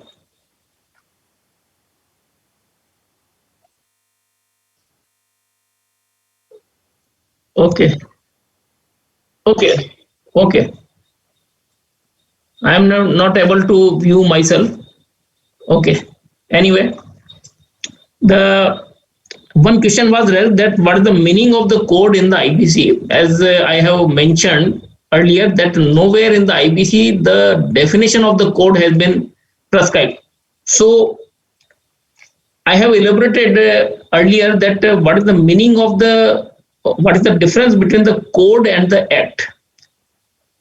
As we have seen that like income tax act, like companies act, these are the act, these are not the code, but the IBC is having a code itself. So why this word suffix has been used as a code, why not the act? Insolvency and bankruptcy code, it has been titled as, why not the insolvency and bankruptcy act? So why this code has been mentioned as a suffix is the reason behind this that code is the combination of the laws, whatever the existing laws are, that we were having the two enactments for the individual and bankruptcy code 9 of 1920 and 1909, which has been abolished by this IBC. And this IBC contains not even the code itself, not even the enactment, but it contains the rules and regulations also. And if we go through the schedules prescribed under the code, there are 12 schedules have been prescribed under the code. And in each of the schedules, there have been some amendments made in the existing laws, like the Income Tax Act, Prevention of Money Laundering, Customs, etc. So the code means the compendium of the existing laws and rules and regulations. So the word has been used as the code. If we take an example of the Indian Penal Code, it is not an Indian Penal Act, it is an Indian Penal Code. When the British government has enacted this Indian Penal, the various laws were prevailing in the scattered provinces of the India, and the British government has combined that local laws and codified as a Indian Penal Code. So we may simply say that it is a code, and it have the code itself, then rules and regulations, and it has a regulator also. And the regulator, that is the IBBI, and the regulator have the power to draft the regulations. Central government have the power to draft the rules, and it have the regulatory authority to regulate the IPs and IUs, that is the information utilities. And there are 4 pillars which I have narrated earlier. So I think I have clarified the meaning of this. And another query was that it was not clear on the home buyers. So let us take on the previous slide, which I have mentioned in the sections 5, subsection 8, subclause F. So this 5 at F, again, we go through this slide. Any amount raised under any other transaction, including any forward sale or purchase agreement having commercial effect of borrowing. The last words, having commercial effect of the borrowing. If you are booking a flat with any real estate agent or real estate project or any builder, what you do? You have to pay some amount to the builder and continuously have to pay the agreed amount periodically. That means you are financing the project. It means you are financing a project. So in act, it has been termed as a having the commercial effect of the borrowing. Later on, the explanation have been given under the code. Two explanation have been given that any amount raised from an LOT under a real estate project shall be deemed to be an amount having the commercial effect of borrowing. It means when 1%, 2%, or 100% or 500% have booked a flat and they have tendered the booking amount as well as monthly or periodically they are paying the amount according to the agreement executed between the LOTs and the builder, that up to the 5th slab you have to pay such amount, 20% amount. On the completion of 15th slab you have to pay the remaining amount, and lastly when the final position is given you have to pay up to the 95%, and later on when the society is formed you have to pay the rest 5% or 10%, whatever it may be, the remaining. So periodically you are paying the amount to the builder. It means you are paying money for the purpose of erection of the this building or construction of the building. It means it has the commercial effect of the borrowing. And the explanation has also been inserted in the code by way of amendment that any amount raised from an LOT under the real estate project shall be deemed to be an amount having the commercial effect of borrowing. And later on this was also decided by the Supreme Court in the matter of this Pioneer Urban Land and Infrastructure Limited.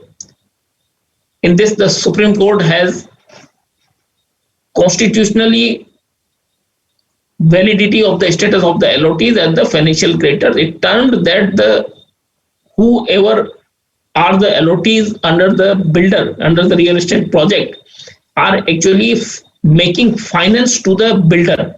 So the home buyers are to be treated as the financial creditor. They are not more the operational creditor because they are not providing any goods or services, but actually they are financing, they are projecting, or they are infusing their hard-earned income. So they have been treated as the financial creditor.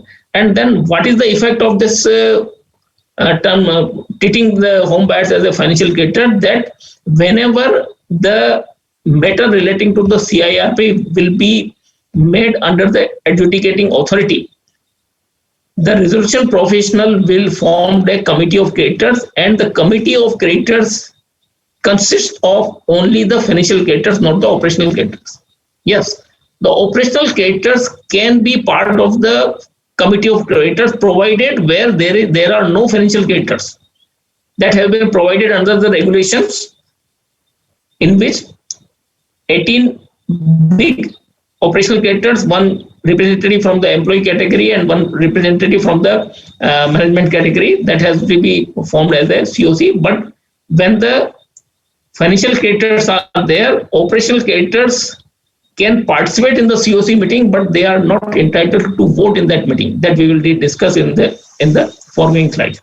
I hope that I have clarified the query raised by the one of the person. So now let us start with the chapter 2nd or part 2nd, that it is very elaborate. Yes. So just have a look on the various sections which are contained in the CIRP, and for the examination purpose, I will rather suggest to keep remember some of the numbers of the sections which are very much important. That is the section 7, section 8, 9 and 10. Section 7 relating to the financial creditor, initiation of CIRP by the financial creditor. Similarly, 8 and 9 relating to the operational creditor, and section 10 is the corporate applicant itself, means corporate debtor. Then section 11, who are not entitled to make such application. Then what is the time limit, whether we can withdraw, what is the declaration of moratorium and public announcement, and moratorium period and public announcement of the CIRP. Section 13, 14 and 15 we have to remember. Then the duties of the IRP and duties of the RP have been mentioned. Then most important section is the section 21 and section 22 and this section 24. And section 29A, which was inserted by way of amendment, that is the persons who are not eligible to be the resolution applicant, and thereafter approval of the resolution plan. These 4 or 5 sections, if we are remembering their numbers, and so it will be a good looking presentation in the examination. So let us start at a glance that what the CIRP process is. As we have mentioned earlier, that the word default, the story runs from the default.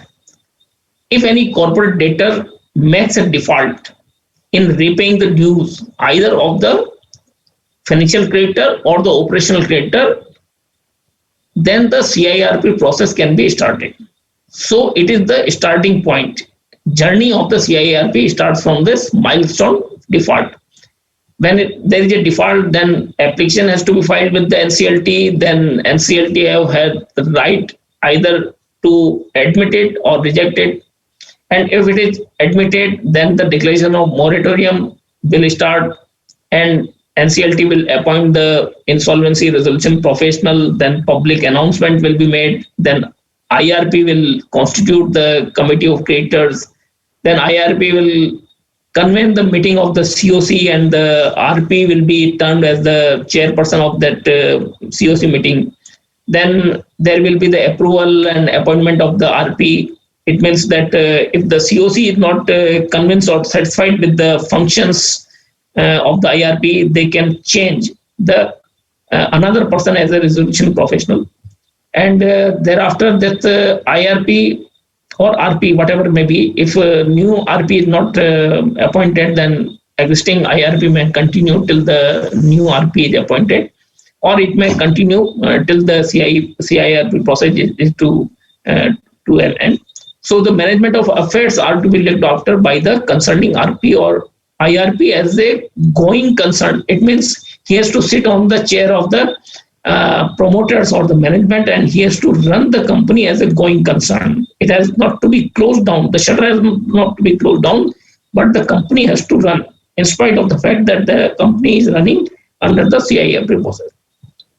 Then the information memorandum is to be sought from the prospective resolution applicant. Then resolution plan is to be approved by the committee of creditors, and if the COC approves that plan, then it has to be confirmed by submission of that resolution plan with the NCLT. And if the NCLT approves or rejects, there are 2 options. If it approves, then the consequences of the approval is that the resolution applicant will be will provide the funding and according to the resolution plan. And if it is rejected, the NCLT will order for its binding up or liquidation orders. So that is the whole game of the story, which starts from the journey, that is the milestone from the default to the either the dissolution of the corporate debtor or the this approval or the processing of the resolution applicant. Let us move further. Section 6.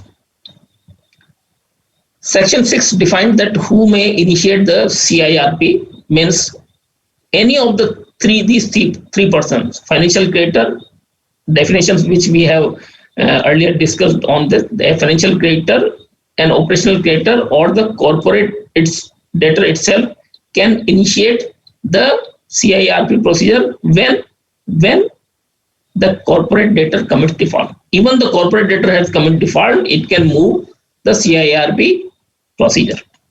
Then initiation of CIRP by a financial creditor, section 7, which has to be taken care of.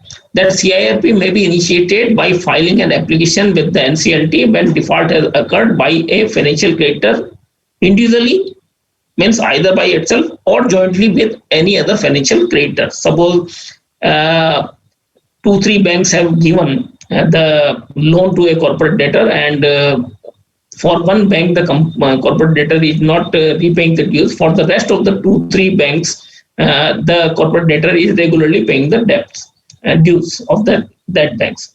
So, for example, A bank is not being repaid the due. The A bank can initiate the CIRP proceeding. Similarly, when the CIRP proceedings are initiated and admitted by the NCLT court, some other financial creditors who are also facing such type of overdue amount from the corporate debtor may also join. So the word which has been mentioned in section 7/1 is that a financial creditor either by itself or jointly with another person as a financial creditor. The central government has issued a notification in February 2019 that a guardian, executor or administrator or a trustee or a person duly authorized by the board of directors can also join, which has been mentioned in the previous slide, that any other person on behalf of the financial creditor. So who are the any other person that has been notified in this notification of February 2019 by the government. Then financial creditors referred to in section 21(6)(a) and B. But the sections 21(6)(a) and B, that is in the form of securities or deposits, or is owed to a class of creditors exceeding the number as may be specified. So this section, first provision to section 7(1) provides that for the financial creditors referred to in class A and B of subsection 6(a) of section 21, an application for initiation of CIRP shall be filed jointly by not less than 100% of such creditors in the same class, or not less than 10% of total number of such creditors in same class, whichever is less. Where the total number of such creditors is less than 100, then or 10%, so whatever is lower, they can file the application for CIRP. And in case of the real estate project, when 50 or 100 or 75% have booked a flat in the real estate project, so who can file the real estate CIRP procedure in the real estate cases? That the Act provides that not less than 100 of such LOTs under the same real estate project, or not less than 10% of the total number of such LOTs under the same real estate project. Now the word which, if you notice that here the words have been mentioned, same real estate project. Now we take an example of this. A builder, just for sake of the example, Omkar Builders. This builders is having 10 real estate projects in Mumbai. Okay. At Cafe Parade, at Malad, at Charni Road, at Andheri, and various other places, 5 or 10 real estate projects are being running by that builder, and in each of that real estate projects, some flats have been booked by the LOTs. Now take an example that in Andheri Road, that builder have booked flats of 100 builders. Out of that Andheri project is not being accomplished and is not given the possession as per the agreement executed between the builder and the. Now they intend to file the CIRP procedure. So how much number of persons will be required as per the section? That is the 100 LOTs of that Andheri road project itself only, or 10% of the total number of such LOTs, whichever is lower. We cannot club the real estate project which is running at the Andheri or running at the other places. So the word which has been mentioned is the same real estate project, not less than 100 or not less than 10% of the same real estate project, whichever is less. If they are not giving the possession to the real estate LOTs or the home buyers LOTs within a prescribed time, they can initiate the CIRP procedure. Now application by financial creditor, how they will make the application? That is, the application has to be made online, that is in the form 1, and where this form has been prescribed under rule 4 of the Insolvency and Bankruptcy Application to Adjudicating Authority Rules 2016. And this rule further provides that where the applicant is assignee, so he has to provide the agreement relating to the assignment also. And the applicant shall serve a copy of the application to the registered office of the corporate debtor and to the IBC office. How this application has to be filed? That it has to be filed by the registered post or speed post or by electronic means before the adjudicating authority. And in case the application is made jointly by the financial creditor, they may nominate one among them to act on their behalf. For example, 3 lenders have made a finance to a company, and now they intend to initiate the CIRP procedure against that company. So all these financial creditors are simultaneously filing. So they may nominate one person to act on their behalf.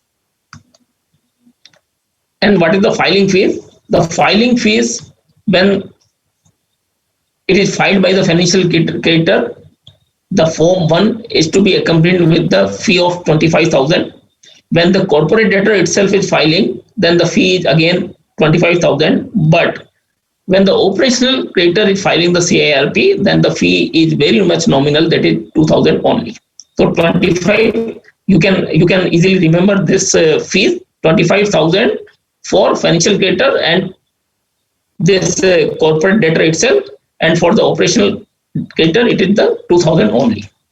Then along with the application, we have to submit some proof or documentary evidence that which have been prescribed under section 7/3, that record of default recorded with the information utility. And we have to propose the name of the resolution professional proposed to act as an interim resolution professional, or any other information as prescribed by the IBC. So along with the form 1, we have to pay the fee plus default and the name of the resolution professional which we are proposing. We are not appointing, we are proposing. Now comes the regulation, that is the insolvency resolution process for the corporate regulations, that is regulation 2A. This provides that along with the form, we have to provide the certified copy of the entries in the relevant account in the bankers books as defined in section 2/3 of Bankers Books Evidence Act 1891, or order of a court or tribunal that has adjudicated upon non-payment of a debt where the period of appeal against such order has been expired. So what the regulation 2A speaks, that along with the form, we have to make a statement from the banking institution that this is the statement, and from this date when we have made, when the installment or the interest was due, the corporate debtor has not made, the statement will show that the corporate debtor is not paying the dues of the banks. And if a order of the court or tribunal has already been assigned, and it means that it has been decreed in the favor of the financial creditor, and the corporate debtor instead of that decree is not paying, then you can as a support attach the decree along with the form 1. Now once you have filed the application with the NCLT, that is the adjudicating authority, this NCLT within 14 days of the receipt of the application from financial creditor, what it will do, it will ascertain the existence of default from the records of an information utility or on the basis of other evidence furnished by the financial creditor. Suppose we take an example that I am a financial creditor and I have filed an insolvency application of CIRP application with the NCLT. So now the application is pending. It has not been admitted yet. It has been simply filed. Now the process which the adjudicating authority will do is that within 14 days, it will find out that whether the corporate debtor against whom I have initiated the CIRP, whether that corporate debtor has actually defaulted or not. So how it will find the default as an evidence? It will find out the records from the information utility or other evidence which I have actually furnished along with the form 1 to the NCLT. So whatever the evidence I have furnished from that record, the adjudicating authority will conclude that actually the default was inexistent. Further, if the adjudicating authority has not ascertained the existence of default and passed an order within such time, it shall record its reasons in writing for the same. Suppose करिए NCLT ने कोई existence of default को find out नहीं किया है, it has not ascertained and has passed the order, then it has to reduce in writing that why it has passed such order without the ascertain of the existence of the default. It has to be reduced in writing in the order. Now section 5, section 7, subclass 5. When the NCLT is satisfied that default has occurred, number 1, default has occurred, then the application is complete and there is no disciplinary proceedings against the proposed resolution professional, because the resolution professional's name has been proposed by the financial creditor. So number 1, when there is no default, when there is a default and the application is complete and there is no disciplinary proceedings against the proposed resolution professional, then it will admit the application. The moment the application is admitted, please pay the attention, the moment the application is admitted by the NCLT, the CIRP commencement date starts. Now we come to the second point, that if the NCLT is satisfied that default has not occurred, that as a financial creditor, whatever the evidence I have given to the court NCLT, and on the basis of the evidence submitted by me as a financial creditor, the court is not satisfied that the default has not occurred or the application is incomplete. Number 2. Number 3, there are disciplinary proceedings against the insolvency professional which I have proposed, it may reject the application. Okay. Number 2, when the NCLT is rejecting the application for initiation of CIRP, it may ask the financial creditor to remove the defect. What may be the defect? That application may be incomplete, or whatever the name I have proposed for the insolvency professional against whom the disciplinary proceedings are pending, then I may propose another name. So whatever the defect is, the NCLT will provide me a 7 days time to remove that defect. Okay. Then section 7 by 6 and 7, the CI states that the CIRP shall commence from the date of admission of the application by the NCLT, and from that order, the NCLT shall communicate. If it has been accepted, it shall communicate the admission of the application to the financial creditor and the corporate debtor both.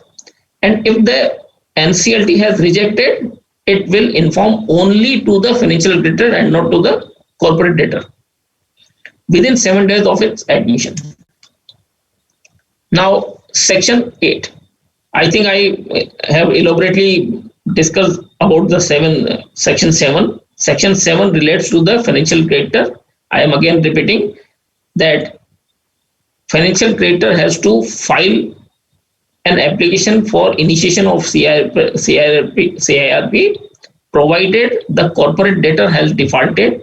I have to file form number 1 along with the fee, along with the proposed name of the insolvency professional and the evidence of the default. Now it is on the part of the NCLT whether it has to approve it or reject it. If it is approved, then it is okay. After approving, it will inform to the financial creditor as well as to the corporate debtor, and if it is rejected, it will inform to the financial creditor only. Now come to the next part, that is the section 8. Section 8, it deals with the operational creditor. The operational creditor may, on the occurrence of a default, let us take an example that there is a company to whom I am supplying the raw materials, okay, and I am not being paid for the goods or services whatever I have supplied to a company. Now I have become an operational creditor. So what I will do that in spite of my repeated reminder, the company is not repaying my dues, then one record that have been provided under section 8 is that on the occurrence of default means whatever the goods or services I have provided to that company is not repaying, then number one default hua hai, occurrence of default. Then I will deliver a demand notice to the corporate debtor with an invoice demanding the payment of the amount involved. For example, I have given 1 lakh rupees of goods or services to that company and that amount has not been paid. Then I will ask that person to pay the amount with me in a reasonable time. What is the reasonable time? That has been given under section 10. Just hold on.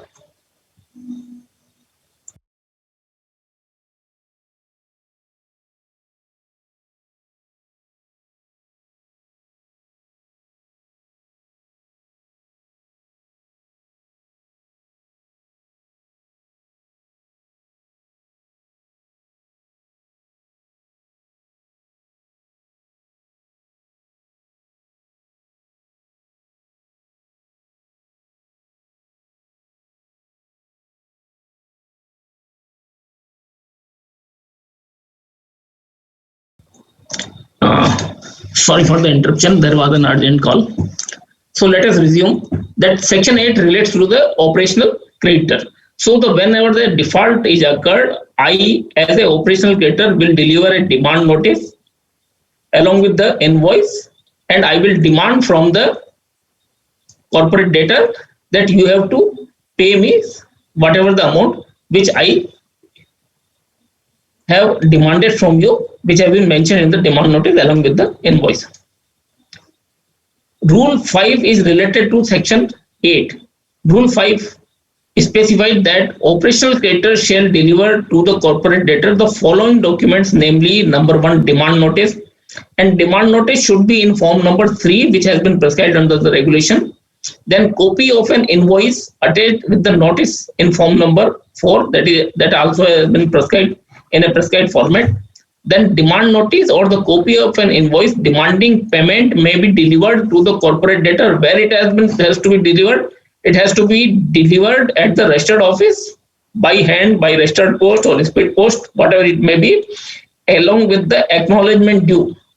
It means one has to obtain the acknowledgement, or it may be sent through the electronic mail to the whole-time director or designated partner or the KMP of the corporate debtor. And copy of the demand notice or invoice demanding payment shall also be filed with an information utility, if any. So this procedure has been prescribed. Now, after providing this demand notice and invoice, now it is turned on the part of the corporate debtor that within 10 days it has to reply to the operational creditor that there is a dispute. Just I am again repeating my example that I am an operational creditor. I have supplied the goods to a company, and now the company has to give an answer within a period of 10 days that whatever the goods I have supplied to the company, that goods was not of a good quality and there is a dispute. So existence of dispute, if any, or record of pending of any suit or arbitration proceedings filed before the receipt of such notice or invoice in relation to such dispute. So corporate debtor has to make or raise the question that whatever you are demanding, that is a disputed amount for which we have already made the matter to any court, or the matter is pending with the arbitration authority, or the quality of the goods which you have supplied was not appropriate according to the requirement, and we have already made the payment. The corporate debtor may take a plea that we have already made the payment. So whatever the payment the corporate debtor has made, it has to be mentioned along with the evidences. So subclass B, that payment of unpaid operational debt by sending an attested copy of the record of electronic transfer of unpaid amount from the bank, and by sending an attested copy of the record that the operational creditor has encased check issued by the corporate debtor. Now, for the purpose of demand notice means a notice served by an operational creditor to the corporate debtor demanding payment of the operational debt in respect of which the default has occurred. This was the provisions relating to the operational creditor under section 8. Now, this section has the judicial supporting that in Mashreq Bank Limited versus Shilpi Cable Technologies, the Supreme Court held that an authorized agent or a lawyer acting on behalf of a client can issue a demand notice under section 8(2) of the IBC. Earlier, it was presumed that a lawyer cannot give a demand notice, but the Supreme Court has clarified that a demand notice can be made or drafted by a lawyer also, or an authorized agent on behalf of the client, and it can also be issue a demand notice. In another case, Mobilox Innovations Private Limited versus Kirusa Software Private Limited, the Supreme Court opined that any notice of dispute issued by the corporate debtor under section 8(2) of the IBC must bring to the notice of the OC, means operational creditor, of the existence of dispute. So let us move to our previous example, that when I have submitted the demand along with the notice to the company, and the company disputing my claim, then such communication should be passed on to me. Means the operational creditor. The company should say that your claim is not tenable, or your claim is a disputed claim, or for which we have already made representation to the court, or the matter is already lying with the arbitration, whatever it may be, the reason, that existence of a dispute of this communication should be passed on to the operational creditor. Then the Supreme Court has further added that the definition of dispute in section 5(6) is inclusive. Means the definition has been provided as inclusive, and that is not like exclusive. Any other items can also be mentioned in section 5(6). It must relate to one of the three substances of section 5(6)(a).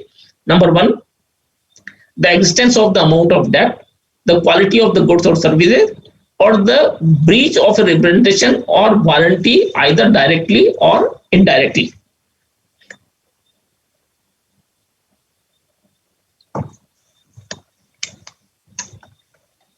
This is also supported by one more judicial pronouncement.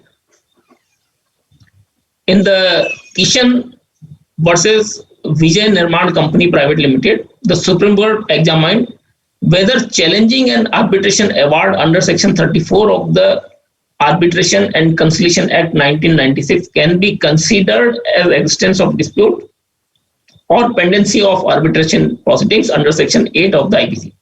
Yes, the court has said that challenging the arbitration award would be sufficient to indicate the award is disputed, and therefore such pending arbitration proceedings would be considered as a pre-existing dispute.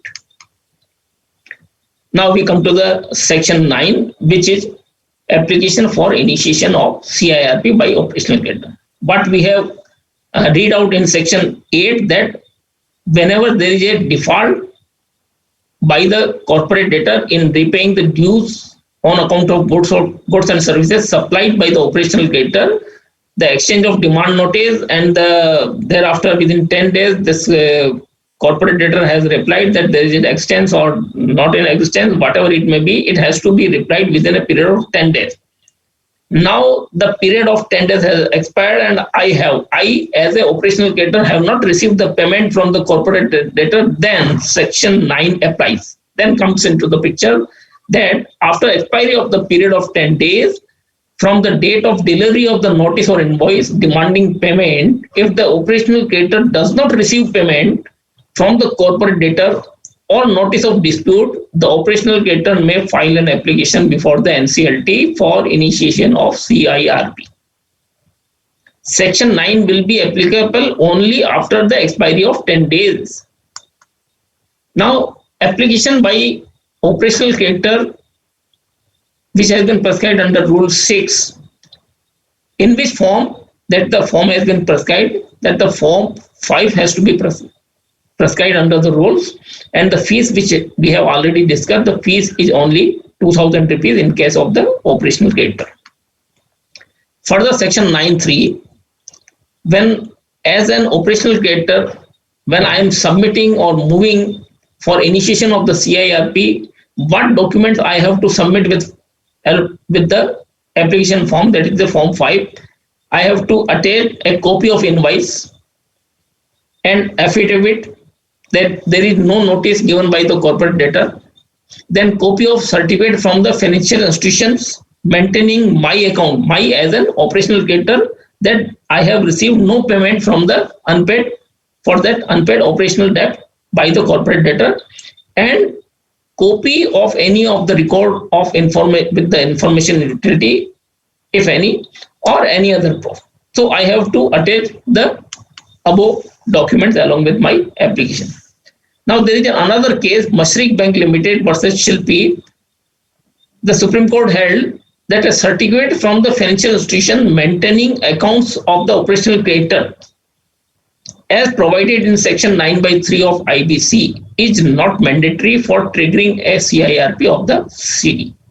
But section 9(3) specifies that I have to attach along with the application a statement from the bank where I am maintaining the accounts, showing as an evidence that I have actually not received payment from the corporate debtor.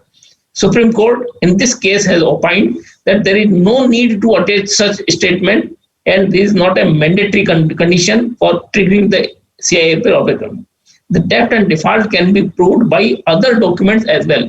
So it is not necessary to incorporate the statement along with, but you can satisfy the adjudicating authority with any other evidences. Then, as an operational creditor, I have to propose a name of the resolution professional to act as an interim resolution professional. And what the adjudicating authority will do, that it will do within a period of 14 days, either admit or reject. If it is admitting, then admit the application and communicate to the decision to me as an operational creditor and to the other party, that is the corporate debtor. कब admit करने के बाद में उसको communicate करेंगे that application is the complete, there is no payment or invoice or notice for payment of the corporate debtor has been delivered, and no notice of dispute has been received, and no notice, no disciplinary proceedings is pending against the resolution professional which as an operational creditor I have proposed. And the second option is when the NCLT is rejecting my application, the rejection within 14 days of the receipt of application, the NCLT may reject on the ground that application is incomplete, payment has been made by the operational, payment has been received by this operational creditor, means the company has paid, or the creditor has not delivered the invoice, or the notice of dispute has been received by the operational creditor that he has raised the dispute, or the person which I have proposed as an insolvency professional is undergoing a disciplinary action initiated by the IBPI. On these grounds, the NCLT can reject my application. Again, the CIRP shall commence from the date of admission of the application. Once the application for CIRP is admitted by the NCLT, from that date, the period of 180 days starts. Now come to the third portion of section 6, that is the financial creditor, operational creditor, and the last one is the corporate debtor itself, which is under section 10. So when a company itself has committed a default, it can also apply for an application for initiating the CIRP with the adjudicating authority. Suppose I myself is a company and I have not repaid some of the dues of the banks because some liquidity problems or labor problems or raw material problems, whatever it may be, and I am finding it difficult to run the company.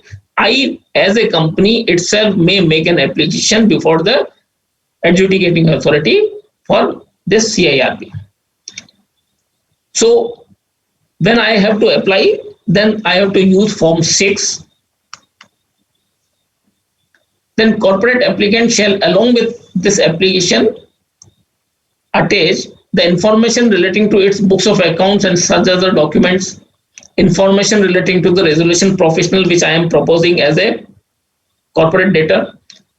And last but most important part is that a special resolution has to be passed in the general body meeting of the corporate debtor, or in case of LLP, the resolution has to be passed by at least 3/4 of the total number of partners. So it is the most important part which has been prescribed in section 10(3) subclass C, that if I am a company, I am a corporate debtor, I have defaulted, I have to move a resolution, a special resolution, not ordinary resolution, a special resolution to be passed from the shareholders, that the company is allowed to file CIRP application with the adjudicating authority. And if I am a LLP, then at least 3/4 of the total number of partners should pass a resolution that as an LLP you can file the application with the adjudicating authority for initiation of CIRP. Again, the adjudicating authority has two options, either to accept it or reject it. That has been provided within a period of 14 days. So within a period of 14 days, the NCLT has to admit the application filed by the corporate debtor or reject the application. If it is admitting, then it has to examine that the application is complete, no disciplinary proceedings are pending against the proposed resolution professional, and if it is rejecting, on what ground, that application is incomplete, or any disciplinary proceedings against the proposed resolution professional is pending with the IBP. If it is rejecting, then the NCLT may allow a 7 days time to rectify the defects. If as a corporate debtor I am able to rectify that defect within 7 days, I can again resubmit the application, and after resubmission, if the adjudicating authority finds it appropriate, it may admit the application.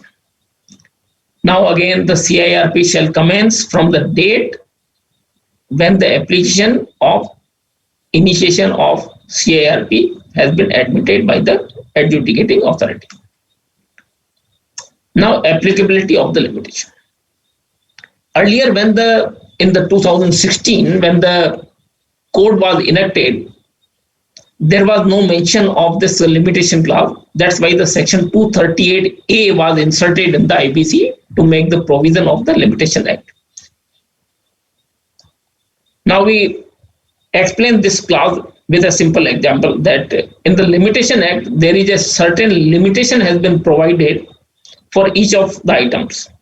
As a corporate borrower, if I have received a loan or term loan from any of the banks and financial institutions, and suppose I have executed the documents 3 years before, okay, and 3 years have been completed. अभी कौन सा महीना चल रहा है? September. 3 months, 3 years have been completed by the end of 31st of July. Okay. So 31st July 2021, the 3 years period have been elapsed when I initially signed the documents when I was availing the loan facility from a bank. Okay.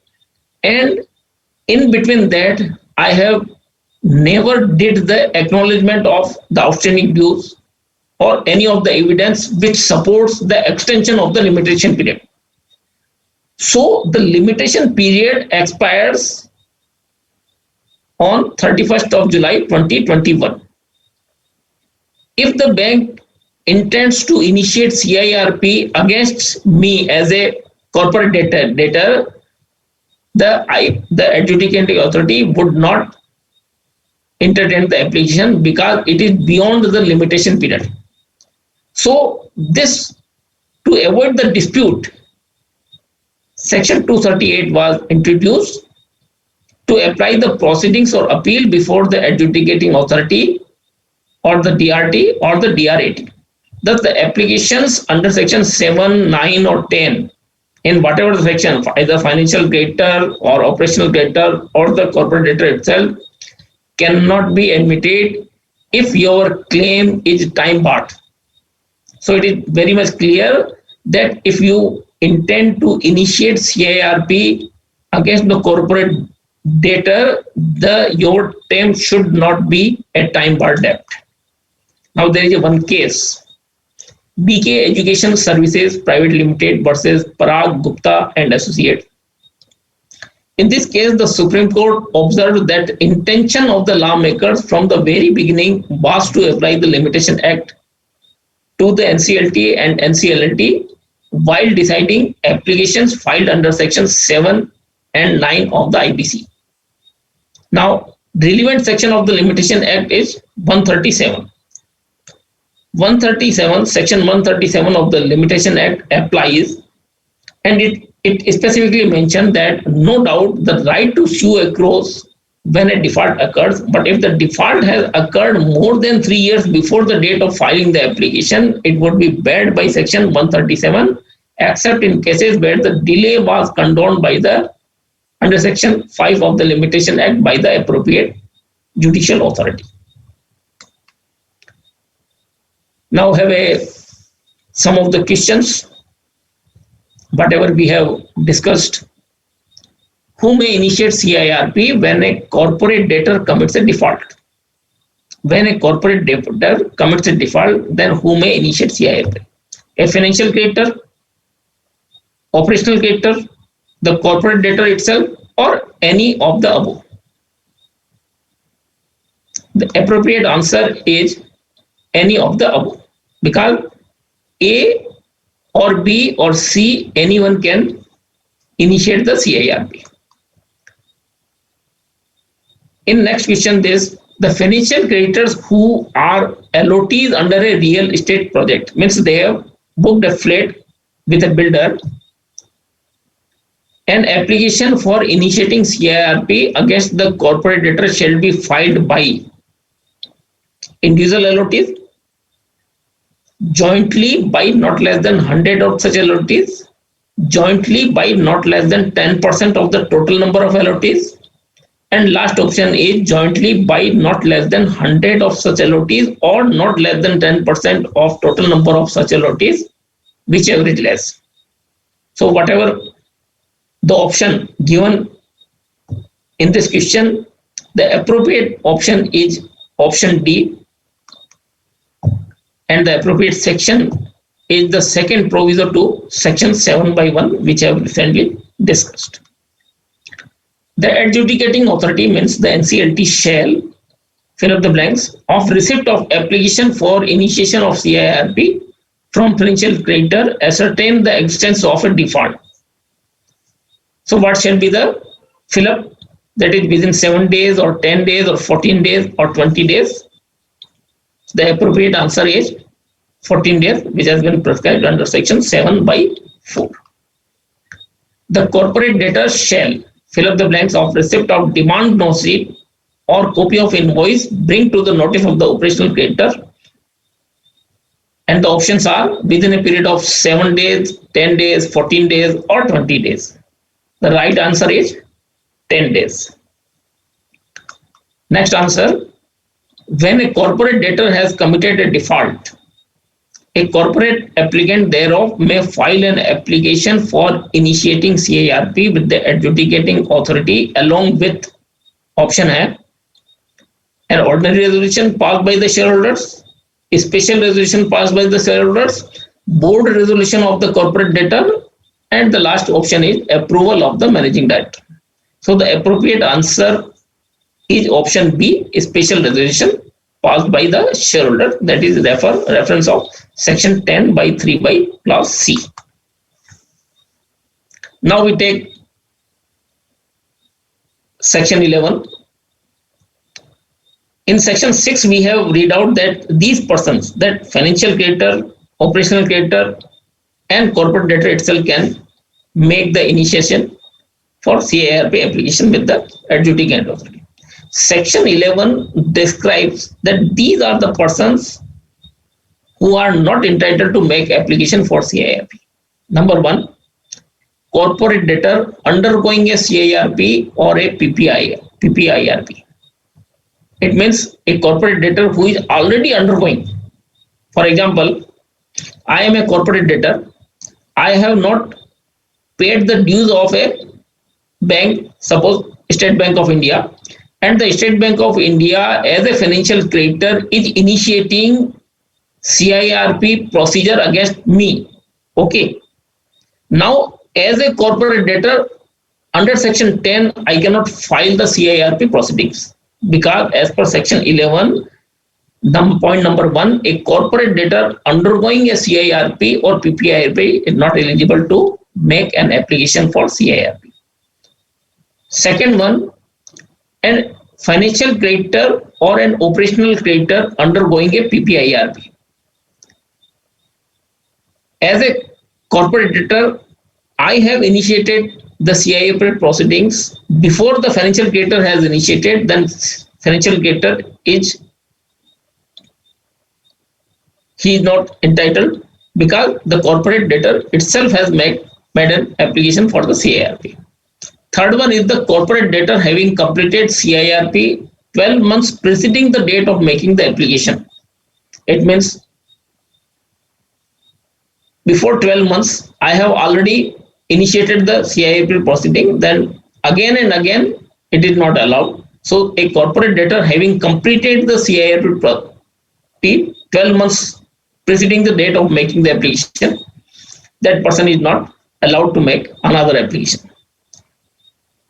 A corporate debtor in respect of whom a resolution plan has been approved under Chapter 3A 12 months preceding the date of making the application. Myself is a corporate debtor and 12 months before a resolution plan was approved. So I myself or not any other person, either financial creditor or operational creditor, is allowed because the period of 12 months has not been completed. A corporate debtor or financial creditor who has violated any of the terms of the resolution plan which was approved 12 months before the date of making of an application. And similarly, the corporate debtor in respect of whom a liquidation order has been made. Suppose I myself as a corporate debtor is undergoing a liquidation order passed by the adjudicating authority. Now I again wish to apply for initiation of the CIRP. It is not permitted because once you have crossed the second stage, you cannot come back to the first stage.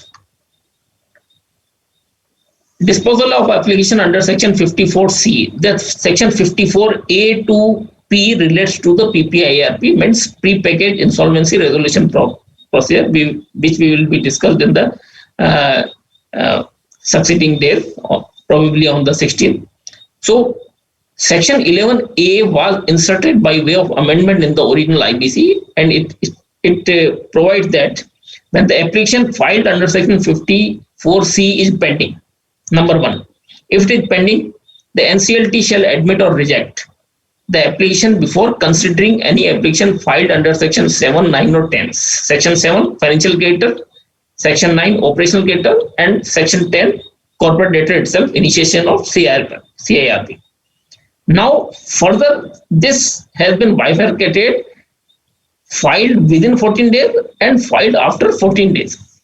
So when application under Section 54C is filed within 14 days of filing application under Section 7, 9 or 10, then NCLT shall first dispose of the application filed under Section 54C.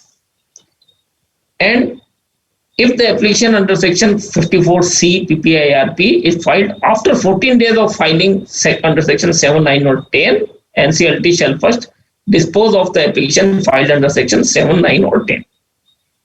So the provision of this Section 11A shall not apply where an application under Section 7, 9 or 10 is filed and pending as on the date of the commencement of the Amendment Ordinance 2021. Now, what is the time limit? Time limit has been prescribed, that is within a period of 180 days from the date of admission of the application of initiation of CIRP. When the application has been admitted by the NCLT, the day starts counting. So the journey starts from that milestone, from that first day to 180 days, it has to be completed. In any case, if the resolution professional finds that the CIRP will not be possible within the prescribed time and it may go beyond 180 days, then, and if instructed by a resolution passed at a meeting of the COC, means Committee of Creditors, by a vote of 66%, that you may extend this deadline for the another period of maximum up to 90 days, then only the RP, that is the resolution professional, will make an application to the NCLT for extension of the period. Now the NCLT may extend the period beyond 180 days, but not exceeding 90 days. Means 180 days plus 90 days, total kitna ho gaya? How much? 270 days, provided if it is satisfied that CIRP cannot be completed within 180 days. Extension of the period of CIRP shall not be granted more than once. Here the words are mentioned 180 days but not exceeding 90 days. The NCLT may grant the period of 180 days beyond that, that is the maximum 90 days. It may allow 50 days, 60 days, 70 days, but not exceeding 90 days. Further, CIRP shall mandatorily be completed within a period of 330 days from insolvency commencement date, including any extension time taken in legal proceeding in relation to such resolution process of the corporate debt. In the first or second slide, when we started this session, when we were reading the preamble of the IBC, the first or second point of the preamble was mentioned that it is a time-bound resolution process. In CICA, there was not so time-bound resolution process, and the promoter's tendency was to linger on and take on the nursing approach from the lending institution. So the IBC provides a time-bound resolution process, that is 180 days only. In exceptional cases, it can be extended up to 90 days, but in anyhow, mandatorily it should be completed within a period of 330 days. Please note that beyond 270 days, the COC is not empowered to extend, but the CIRP has to be mandatorily completed within a period of 330 days. It all includes the extension time taken in legal proceedings and also that.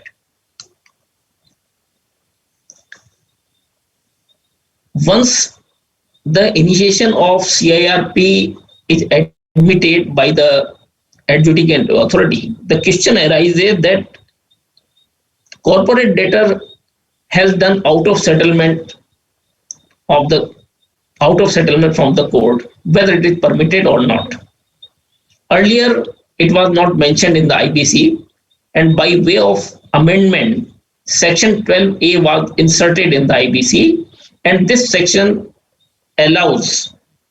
speaks that NCLT may allow the withdrawal of application admitted under Section 7, 9 or 10 on an application made by the applicant with the approval of 90% voting share of the Committee of Creditors.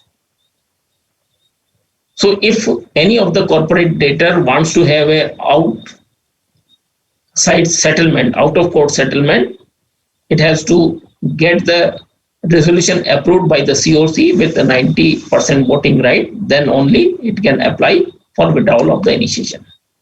Now there is some regulations has been prescribed under Regulation 30 that an act of withdrawal under Section 12A may be made, number one, before the constitution of the COC and after the constitution of the COC. There may be two circumstances.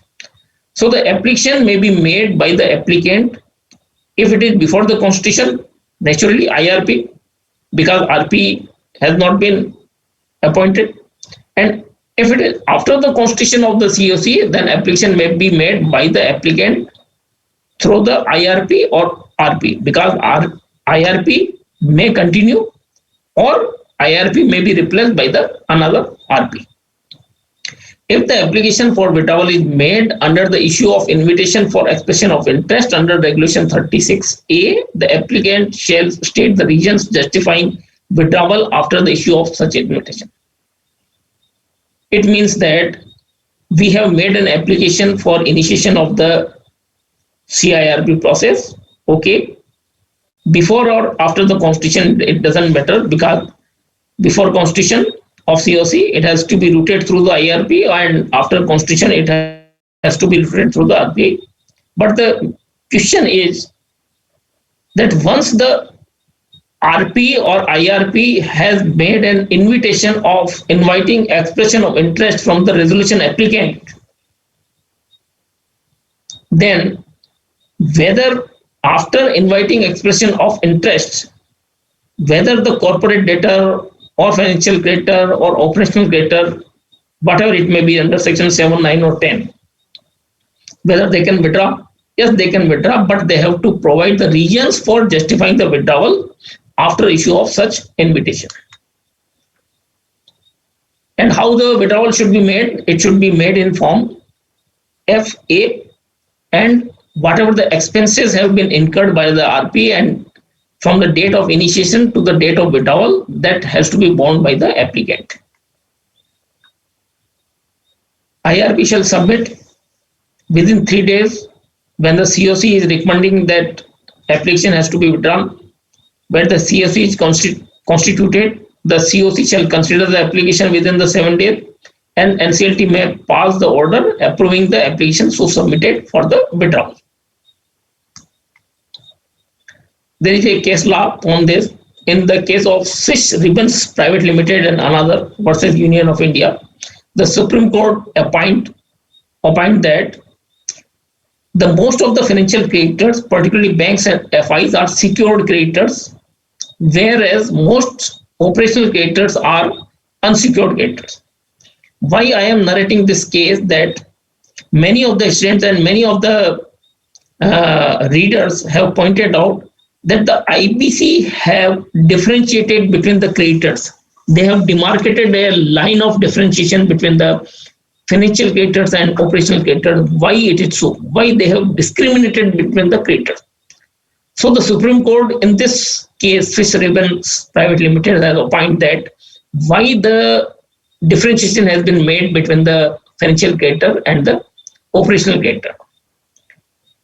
The Supreme Court has opined that the nature of the loan agreement with the financial creditor differs from the contracts with the operational creditor for supplying goods and services. The lending institutions are providing funds to a company for its establishment and for its growth.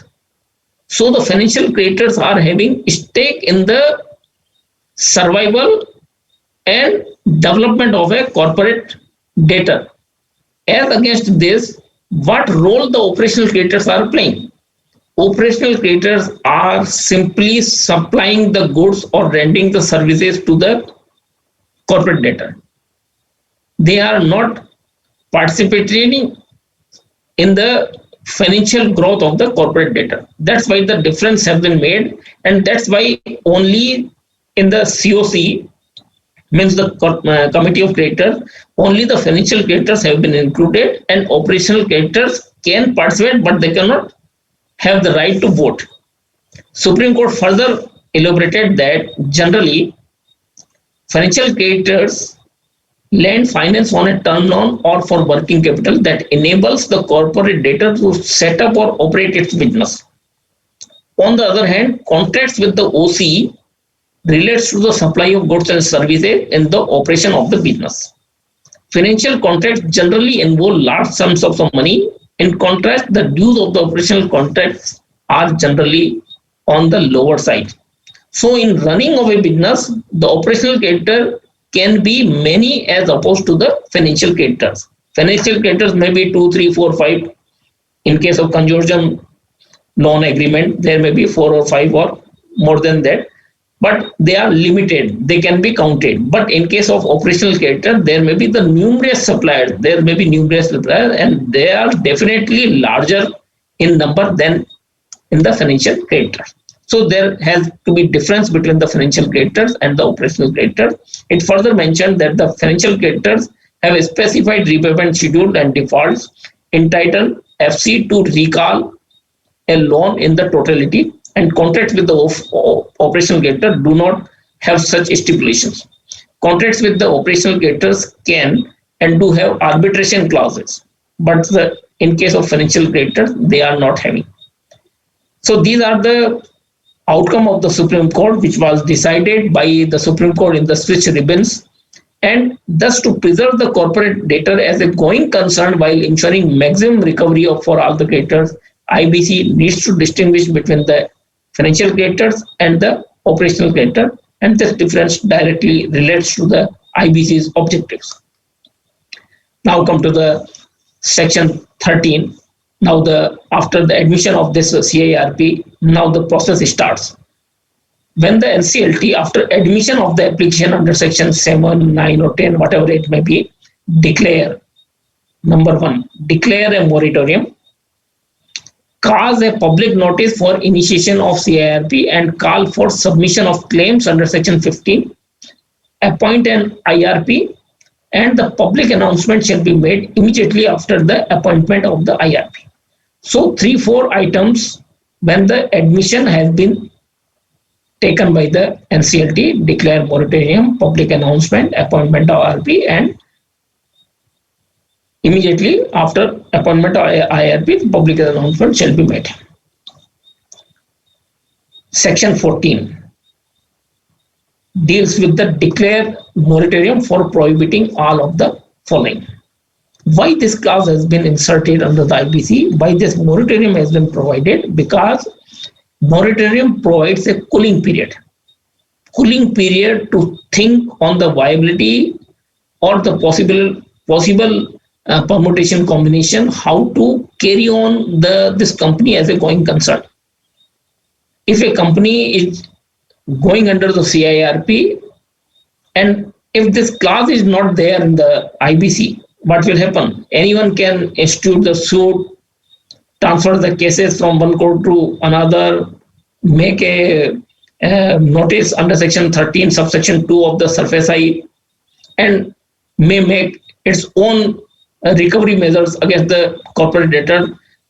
Then the whole purpose of initiation of the CIRP will be futile. So section 14 provides a nursing approach. You may think that a nursing approach is just like that.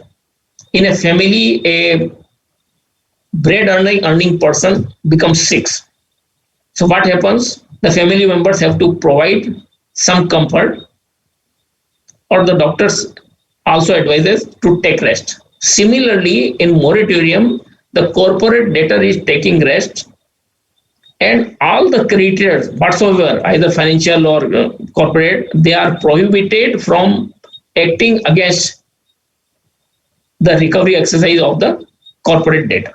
So it is a cooling period to think the corporate debtor on the lines of as a going concern, that where to raise the money and how to repay the dues of the creditors, and how we will take the stake of the employees and laborers and suppliers and all that, and how we will run the company. And for that, the insolvency, this resolution professional invites the expression of interest from the resolution applicant for the survival of this company, because the preamble of the IBC provides that it provides the entrepreneurship. It do not allow the company to die. It allows the company to survive. Whatsoever maybe the promoters may change, it may allow the merger or amalgamation, whatever, the company should align. The basic purpose is for that the company should survive for the economic upliftment of the country and the economy also. Now, when the moratorium period has been imposed, then supply of essential goods and services are not to be curtailed. This section provides that section 2 and section 2A, which was inserted by way of an amendment later on, that supply of essential goods or services to the corporate debtor as may be specified, shall not be terminated or suspended or interrupted during a moratorium period. So whatever the nomenclature of a company is, for example, if a company is generating the electricity, so for that company, the services is the electricity. It is a raw material for it. If that company is not being supplied the electricity, how this services will be transformed by that electricity supply company? So for that company, the goods and services is essential. But for another company, the same type of goods and services may or may not be essential, because it depends on the company to company and which services are essential or which services are not essential. It depends on the company to company. This section further elaborates that where the IRP or RP considers the supply of goods or services critical to protect and preserve the value of the corporate debtor and manage the operations of the such corporate debtor as a going concern, then the supply of such goods or services shall not be terminated, suspended, or interrupted during the moratorium period, except where such corporate debtor has not paid dues arising from such supply during the moratorium period or in such circumstances.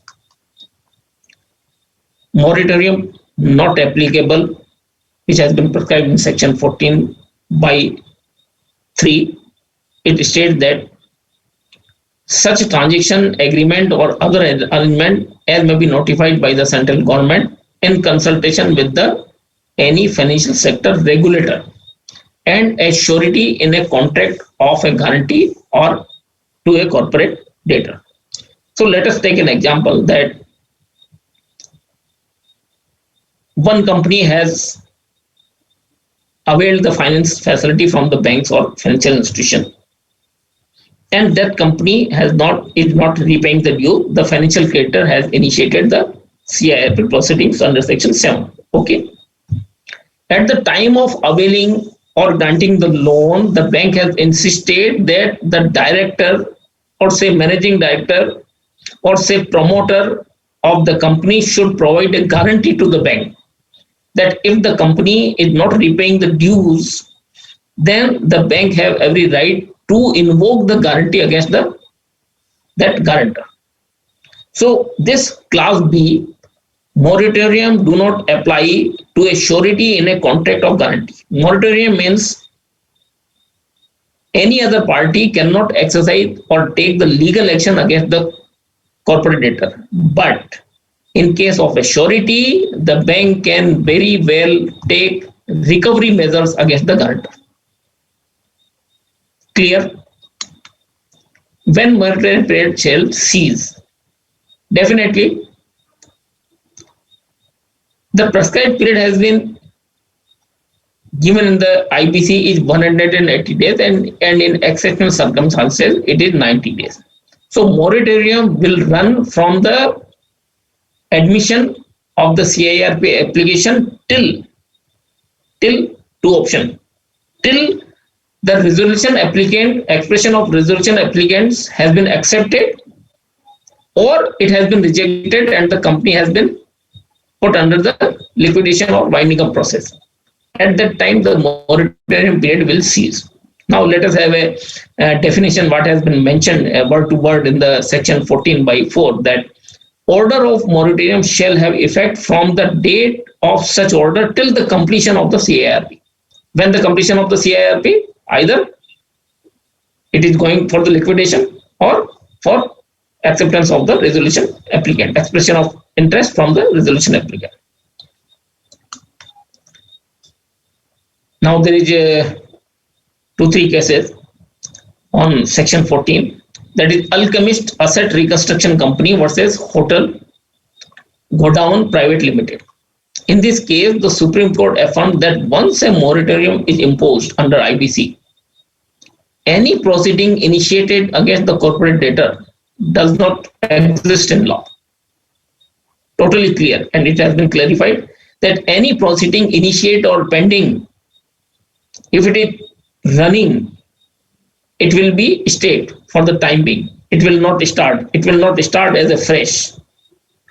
In second case, the Canara Bank versus Deccan Chlorine Holdings Limited, the appellate authority held that moratorium will not affect any proceedings initiated or pending before the Supreme Court under Article 32, 136 and 226 of the Constitution.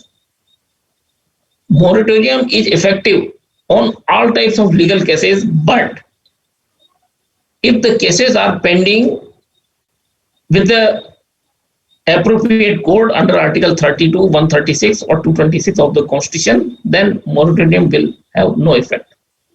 Now one may ask, what has been prescribed under Article 32, 136 and 226 of the Constitution? Let us have a view on this. That Article 32 relates to the fundamental rights in the Supreme Court. And Article 36 vests with the grant of a special power to grant a special leave to appeal, SLP. Then Article 226 empowers the High Court to issue various types of writs. Writs means habeas corpus, mandamus, prohibition, quo warranto, certiorari, or any of them. So these were related to 32, 136 and 226 of the Constitution. It will not affect the moratorium. In another case, Ajay Kumar Bishnoi versus TAP Engineering and others, the corporate debtor underwent insolvency resolution while a complaint was pending under Section 138 of Negotiable Instrument Act 1881. As you know that moratorium,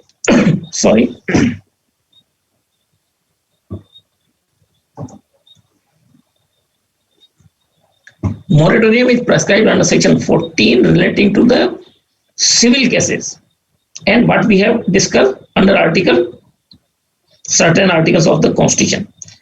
But as regards the criminal cases are concerned, moratorium is having no concern for that. As we all know that Section 138 of the negotiable instrument relates to the bouncing of the checks due to insufficiency of the funds in the account of the drawer.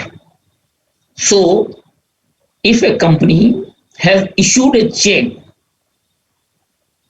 without maintaining sufficient balance in its account maintained with the bank, and the payee who has lost the check with his banker, and the banker has returned the check with a bouncing remark that the check has been bounced back for the reason of insufficiency of the funds maintained by the drawer, then there may be the criminal complaint. The payee of the check may file the criminal complaint against the drawer, whosoever is the signatory of the authorized person of the corporate debtor. In this case, the MD, managing director, was the authorized person. So in this case, the MD of the erstwhile corporate debtor sought to quash the prosecution under Section 138 in view of the approval of the resolution plan. Then High Court confirmed that moratorium under Section 14 of the IBC prohibits proceedings, but such proceedings do not include the prosecution. It means criminal prosecutions are different from the civil prosecutions. In another case, Anju Agarwal, this was the RP of Shri Bhavani Paper Mills versus Bombay Stock Exchange and others. The appellate authority observed that Section 28A of the SEBI is inconsistent with Section 14 of the IBC and that the latter will prevail over the former, and SEBI cannot recover any amount including the penalty from the CD. Let us take an example that myself is a corporate debtor and my shares are listed on the bourses of the NSE and BSE, and I have violated some of the provisions of the SEBI which I have not complied with, and SEBI has imposed some penalty on me as a corporate debtor.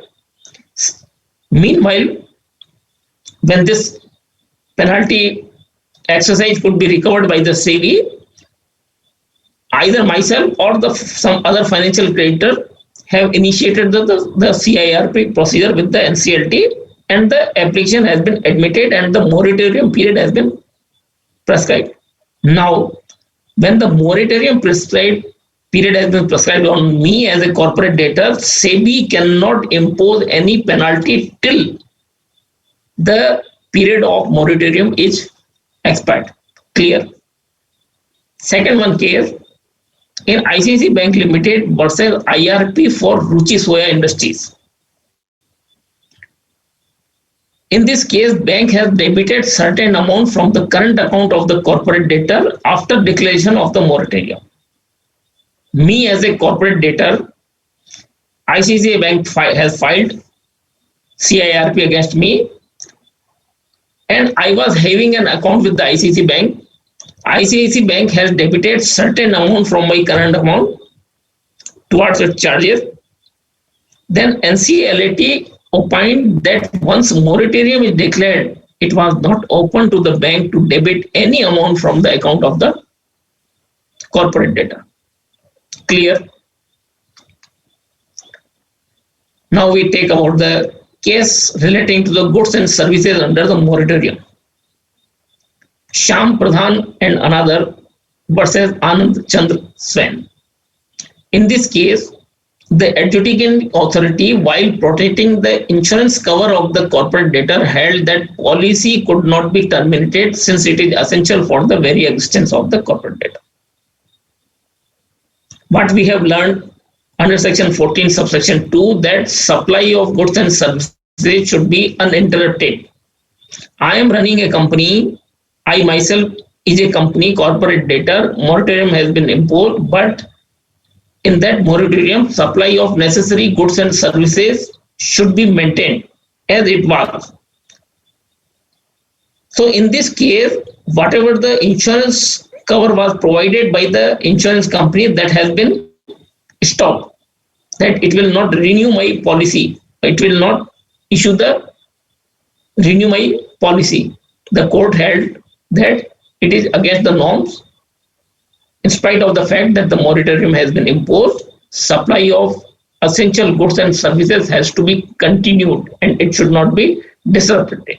So the NCLT directed the IRP to pay the insurer any amount owing as an installment during the CIRP. So insurance is a must to maintain the company as a going concern. In another case, State Bank of India versus Ramakrishna, Supreme Court held that section 14 did not apply to the personal guarantor of the CD, but only to the CD. I have given a guarantee to XYZ Limited at the time of availing finance facility from a certain bank. Moratorium has been imposed when the application was admitted by the NCLT on that XYZ Limited. Since I am the guarantor, so the moratorium period do not apply on me. Moratorium applies only to the XYZ. Means on the XYZ, no other litigation can be sustained or initiated. And if already initiated, that has to be stayed for the time being till the moratorium period exhausts. But for me as a guarantor of that XYZ company, moratorium is nowhere in picture, and section 14 will not apply to the personal guarantor.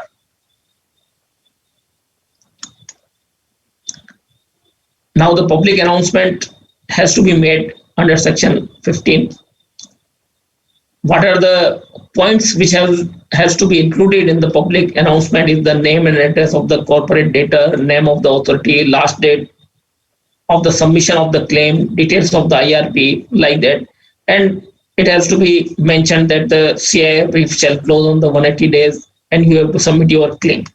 So it has to be made public announcement, means publicly you have to inform all the concerned that if you are having any claim or outstanding against the company, please raise your claims in front of the IRP or RP so that IRP may constitute, based on that claim, constitute a committee of creditors. And the public announcement has to be made in the form of Schedule A, which has been prescribed under Regulation 6. We are not giving much stress on this regulation because it is a very common slide that it has to be displayed on the website of the corporate debtor. It has to be displayed on the website of the IBB also. It should be circulated in the newspapers, in the English newspaper and in the vernacular newspapers where the registered office of the company is situated. And the one more important thing is that what is the time of this public announcement, that in the code itself the word has been used as immediately. So what does the immediately means? So regulation 6 provides that immediately means not later than 3 days from the date of his appointment. I have been appointed as an IRP for XYZ Limited for this initiation of the CIRP. The moment I have been appointed, that from that day to within 3 days, I have to make a public announcement. Now, claims of the operational creditors, whatever the operational creditors are having claims against that company, that has to be provided in Form B. Then claims by the operational creditors, that has been mentioned in Regulation C, that it has to be provided by way of an information utility, relevant document, contract for supply document, all that claims, whatever the information I have to give to the IRP, that has to be supported with some documentary evidences. And claims by the financial creditors, that have to be submitted in Form C. And claims by creditors in a class, कोई particular class है तो उनको they have to submit in Form CA. Then if there are workmen and employees, they have to submit the claim in Form D. And if there are numerous workmen or employees, they have to submit the claim in Form E, that the corporate debtor or company has not paid the salaries or other wages to the workmen. That comes under this claim. And claims by other regulators, if there are any other creditor other than the financial creditor or operational creditor or the workmen's or other, they have to file in Form number F of the schedule. Then the most important part is, after receiving of the claims from the various sources, the IRP have to verify each and every claim as on the insolvency commencement date within 7 days from the last date of the receipt of the claims, and thereupon maintain a list of the creditors of the corporate debtors containing the name, outstanding amount, whether admitted, whether security interest, etc. The IRP has to maintain a list, and he has to verify that the claim is genuine. He has to verify the claim which has been prescribed as per Regulation 13. And the determination of the amount of claims, that has been prescribed in Regulation 14, that where the amount claimed by a creditor is not precise due to any contingency or other reasons, the IRP shall make the best estimate of the amount of the claim based on the information available with them. Means every claim has to be supported with the documentary evidence, and IRP is supposed to verify the claim of each of the creditors. And IRP shall revise the amount of the claims admitted, including the estimates of the claims made under Section 1, under Sub-Regulation 1, as soon as may be practicable when he comes across additional information warranting such revision. Appointment and tenure of IRP, Section 16. The NCLT shall appoint IRP on the insolvency commencement date, which we have seen at the time of admission of the application. When the CIRP is initiated by financial creditor or the corporate creditor, at that time they are proposing the name of the resolution professional. And when the CIRP is initiated by the operational creditor and the operational creditor has not recommended the name of the IRP, then the adjudicating authority will make a reference to the regulator. Regulator, who is the regulator? That is the IBBI, to recommend a name of the insolvency professional, number one. And if the operational creditor has made a proposal of IRP, then NCLT shall appoint such IRP, provided if no disciplinary proceedings are pending against it. When a reference is made to the regulatory body that is the IBBI shall within 10 days of the receipt of such reference from the adjudicating authority recommend the name of the IP to the NCLT with whom no disciplinary actions are pending. Term of IRP shall continue till the date of appointment of the appointment of the RP. Now, eligibility for the resolution professional, regulation 3. An IP shall be eligible to be appointed as IRP or RP as the case may for CIRP of a corporate debtor if he and all partners and directors of insolvency resolution entity of which he is a partner or director are independent of the corporate debtor. In the beginning of the slides, we have read out that the related party, and in that related party to the corporate debtor and related party to the individual, we have come across and read out the independence. So whosoever is the resolution professional, either IP or IRP or IP, he should be independent of the corporate director. He should not have any relation. And how a person should be considered as an independent, this list has been provided that that person should be eligible under section 149 of the Companies Act to be as an independent director. If it is not fit for to be appointed as an independent director, it means he is having a relationship. So the first criteria is that according to section 149 of CA 2013, he should be eligible to be appointed as an independent director, and he is not a related party of the corporate director. What is the meaning of the related party? We have earlier discussed. He is not an employee or proprietor. He is not a firm of the auditor.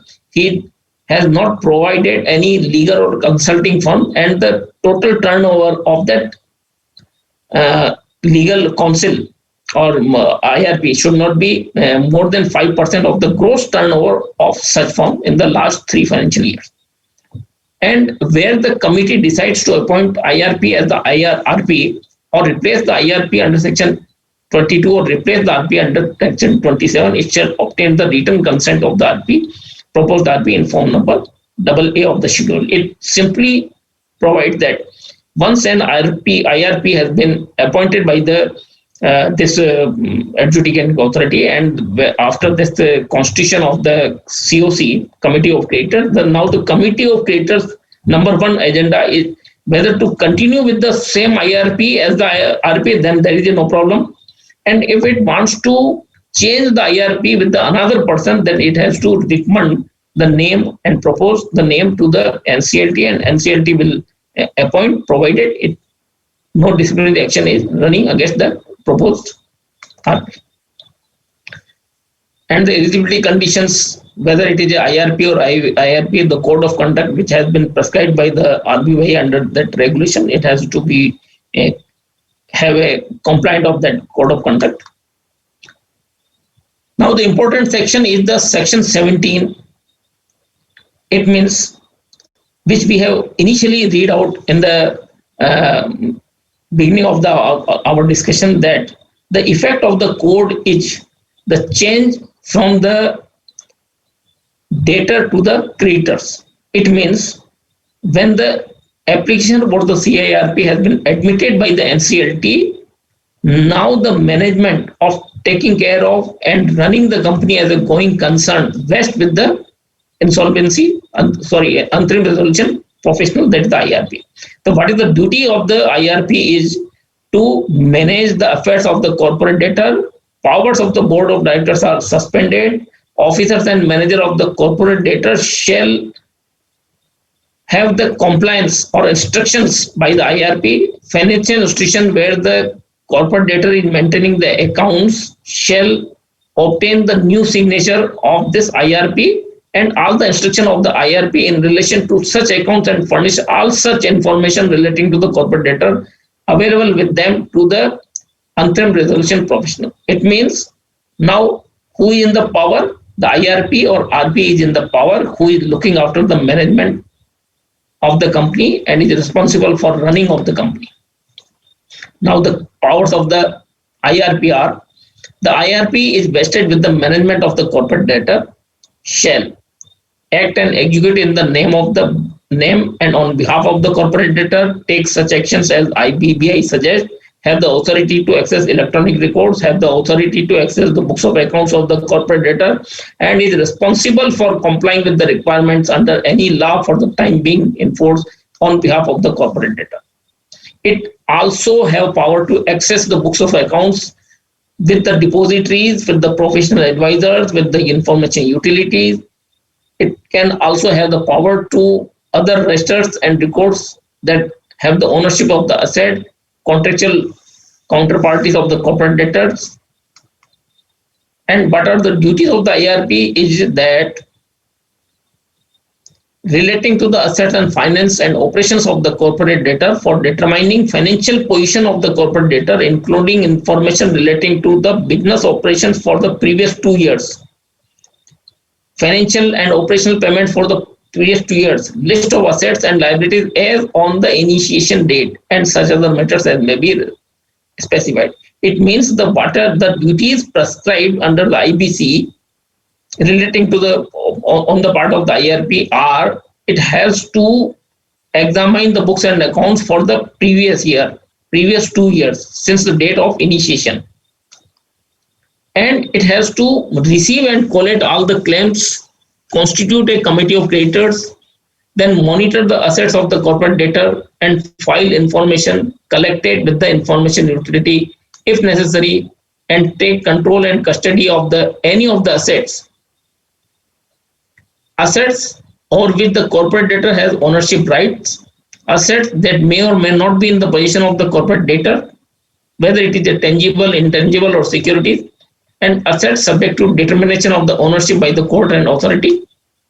And for this purpose, assets shall not include the following, namely the assets owned by a third party in possession of the corporate debtor, held under trust or under contractual arrangement, including bailment. For example, I am a corporate debtor who is providing the services for repairing of the four-wheelers. And at the time of initiation of the CIRP, I was having 10 vehicles at my go down for the purpose of servicing. That vehicles are not under my ownership. I have occupied that vehicles for the purpose of providing services to that vehicle owners, and they are not under my ownership. That it means these assets are not to be taken under the custody of the IRP. These are only for the providing of the services to my clients. These are not my property. Similarly, I may have part some of the goods. Suppose I am in another company who is manufacturing some other industrial works, and I have provided some vehicles to the managing director or others, and for the purpose of servicing, I have given the vehicles to the service station. It means that vehicles is under the ownership of the corporate debtor, but at present the physical possession is not with the corporate debtor, but the physical possession is lying with some other company or service provider who will provide the service or do the services of the vehicle. So for taking the possession, when the IRP is taking possession of the assets or custody of the assets, he has to bear in mind that whatever the assets which are under the ownership of the corporate debtor, that has to be taken care of, and the assets which are not actually in the physical possession, but somebody else is owing that, or somebody else is having possession of that interest, that has to be also taken care of. Further, whatever the assets, either in Indian territory or beyond the Indian territory, it means if my area of operation is that I am having certain assets in the foreign countries also, the IRP is supposed to take custody of that assets also. So there is one case law, Incor Asset Reconstruction Company Private Limited versus Charu Sandeep Desai. In this, the appellate authority tribunal held that the terms of section 18 of the IPC, it is the duty of the IRP to take control and custody of any asset over which the CD has ownership rights. The word used is the ownership rights.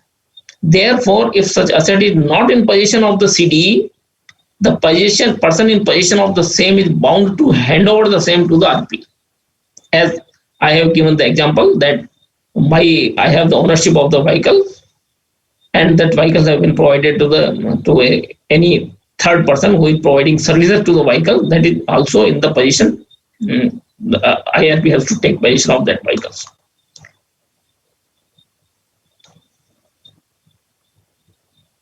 We may take the break for 10 minutes or may end the session. Hello? Because the slides are will not be able to complete. Hello? Admin sir? Okay, sir. Okay, sir. So section 19 deals with the personnel to extend the cooperation to the IRP. How the IRP will run a company as a going concern unless the employees who are employed by the corporate debtor are not complying the instruction of the IRP or RP. If IRP or RP feels that any of the persons or employees or the workmen of the corporate debtor is not complying the instructions of the IRP or RP, then what recourse is available? He can make a reference to the adjudicating authority for giving the direction to the concerned employees. Since in our earlier slides we have already mentioned that IRP or RP, whatever it may be, is appointed by the adjudicating authority. It means it has to be treated as an officer employed by the court, employed by the NCLT. So any non-compliance of such IRP or RP will be treated as a contempt of the court. Clear?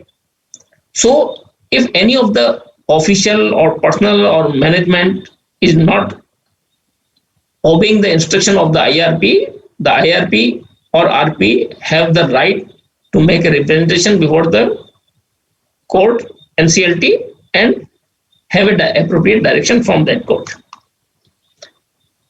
Section 20 is very much important because when you are sitting at the hot seat, means IRP or RP has to manage the company as a going concern. Initiation of CIRP does not mean that you have to lock the company and the operation of the company has to be closed. It is not like that, but the company as it was running previously before the initiation of the CIRP, that in the same manner the company has to go on.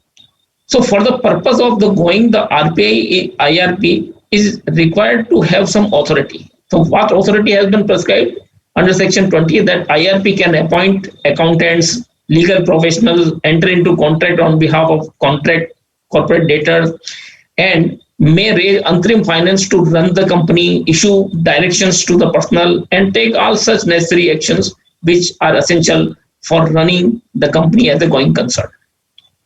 So let us have discussion on some of the questions whatever we have discussed. That the adjudicating authority may allow the withdrawal of application admitted under section 9 or section 10 on an application made by IRP, by the application with the approval of 66%, by the applicant with the approval of 75%, or by the applicant with the approval of 90%.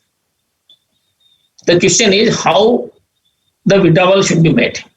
The appropriate answer is the option D, by the applicant with the approval of 90%. Some of the students may have a confusion that everywhere they are reading the 66%.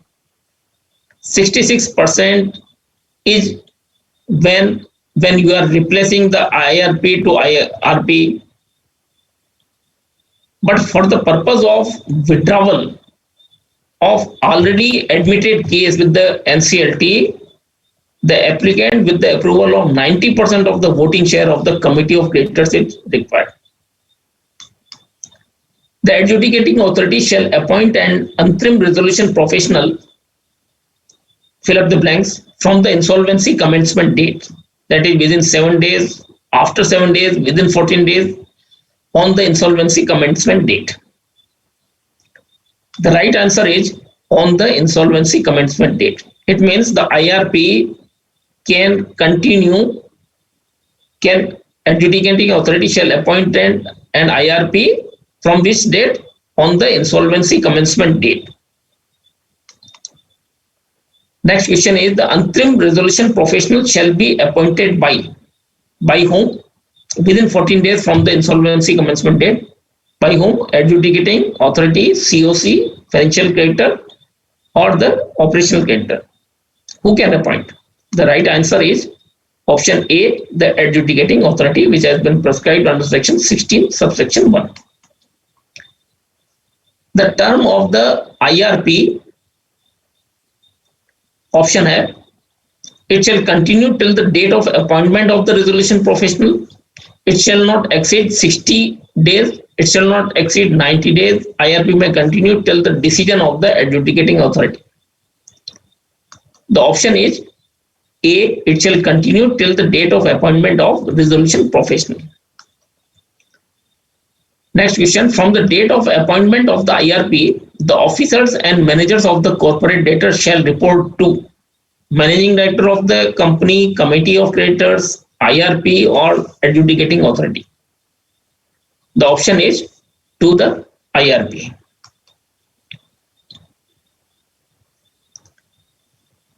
Admin sir.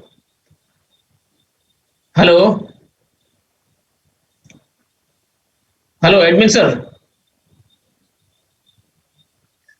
हाँ admin sir I am मैं ये कह रहा हूँ कि slides are very much high, करीबन 350 slides है and we have plan to cover this session in 2 days on 14 and 16. I think we should make a stop from here, and from 16 we will start from this slide number 215. Is it comfortable to you, sir? ये अभी 1 our तो minimum लगेगा। नहीं 5-10 minute नहीं है, 5-10 minute में नहीं है ये। मैंने इसीलिए मैंने एमसीक्यूज के यहाँ मैंने ब्रेक किया है, and I want, if I want to continue it will be up to 10, मतलब मोर देन 10:30 लाइक दैट। तो नहीं वो कोई दिक्कत नहीं, वो कोई दिक्कत नहीं। It is already 9:30 and I have already plan to cover this slide for the 2 days, because जो नेक्स्ट, हाँ नेक्स्ट सेशन में करेंगे। तो नेक्स्ट सेशन की स्लाइड जो है वो लिक्विडेशन और जो उसका है फास्ट ट्रैक का वो छोटा ही है, वो करीबन 150 स्लाइड्स ही है, तो इट विल बी कवर्ड। तो 100 स्लाइड्स हम नेक्स्ट डे 16 को ले लेंगे। हाँ हाँ मैं जस्ट एक मिनट क्वेश्चन आंसर देख लेता हूँ, जस्ट अ मिनट।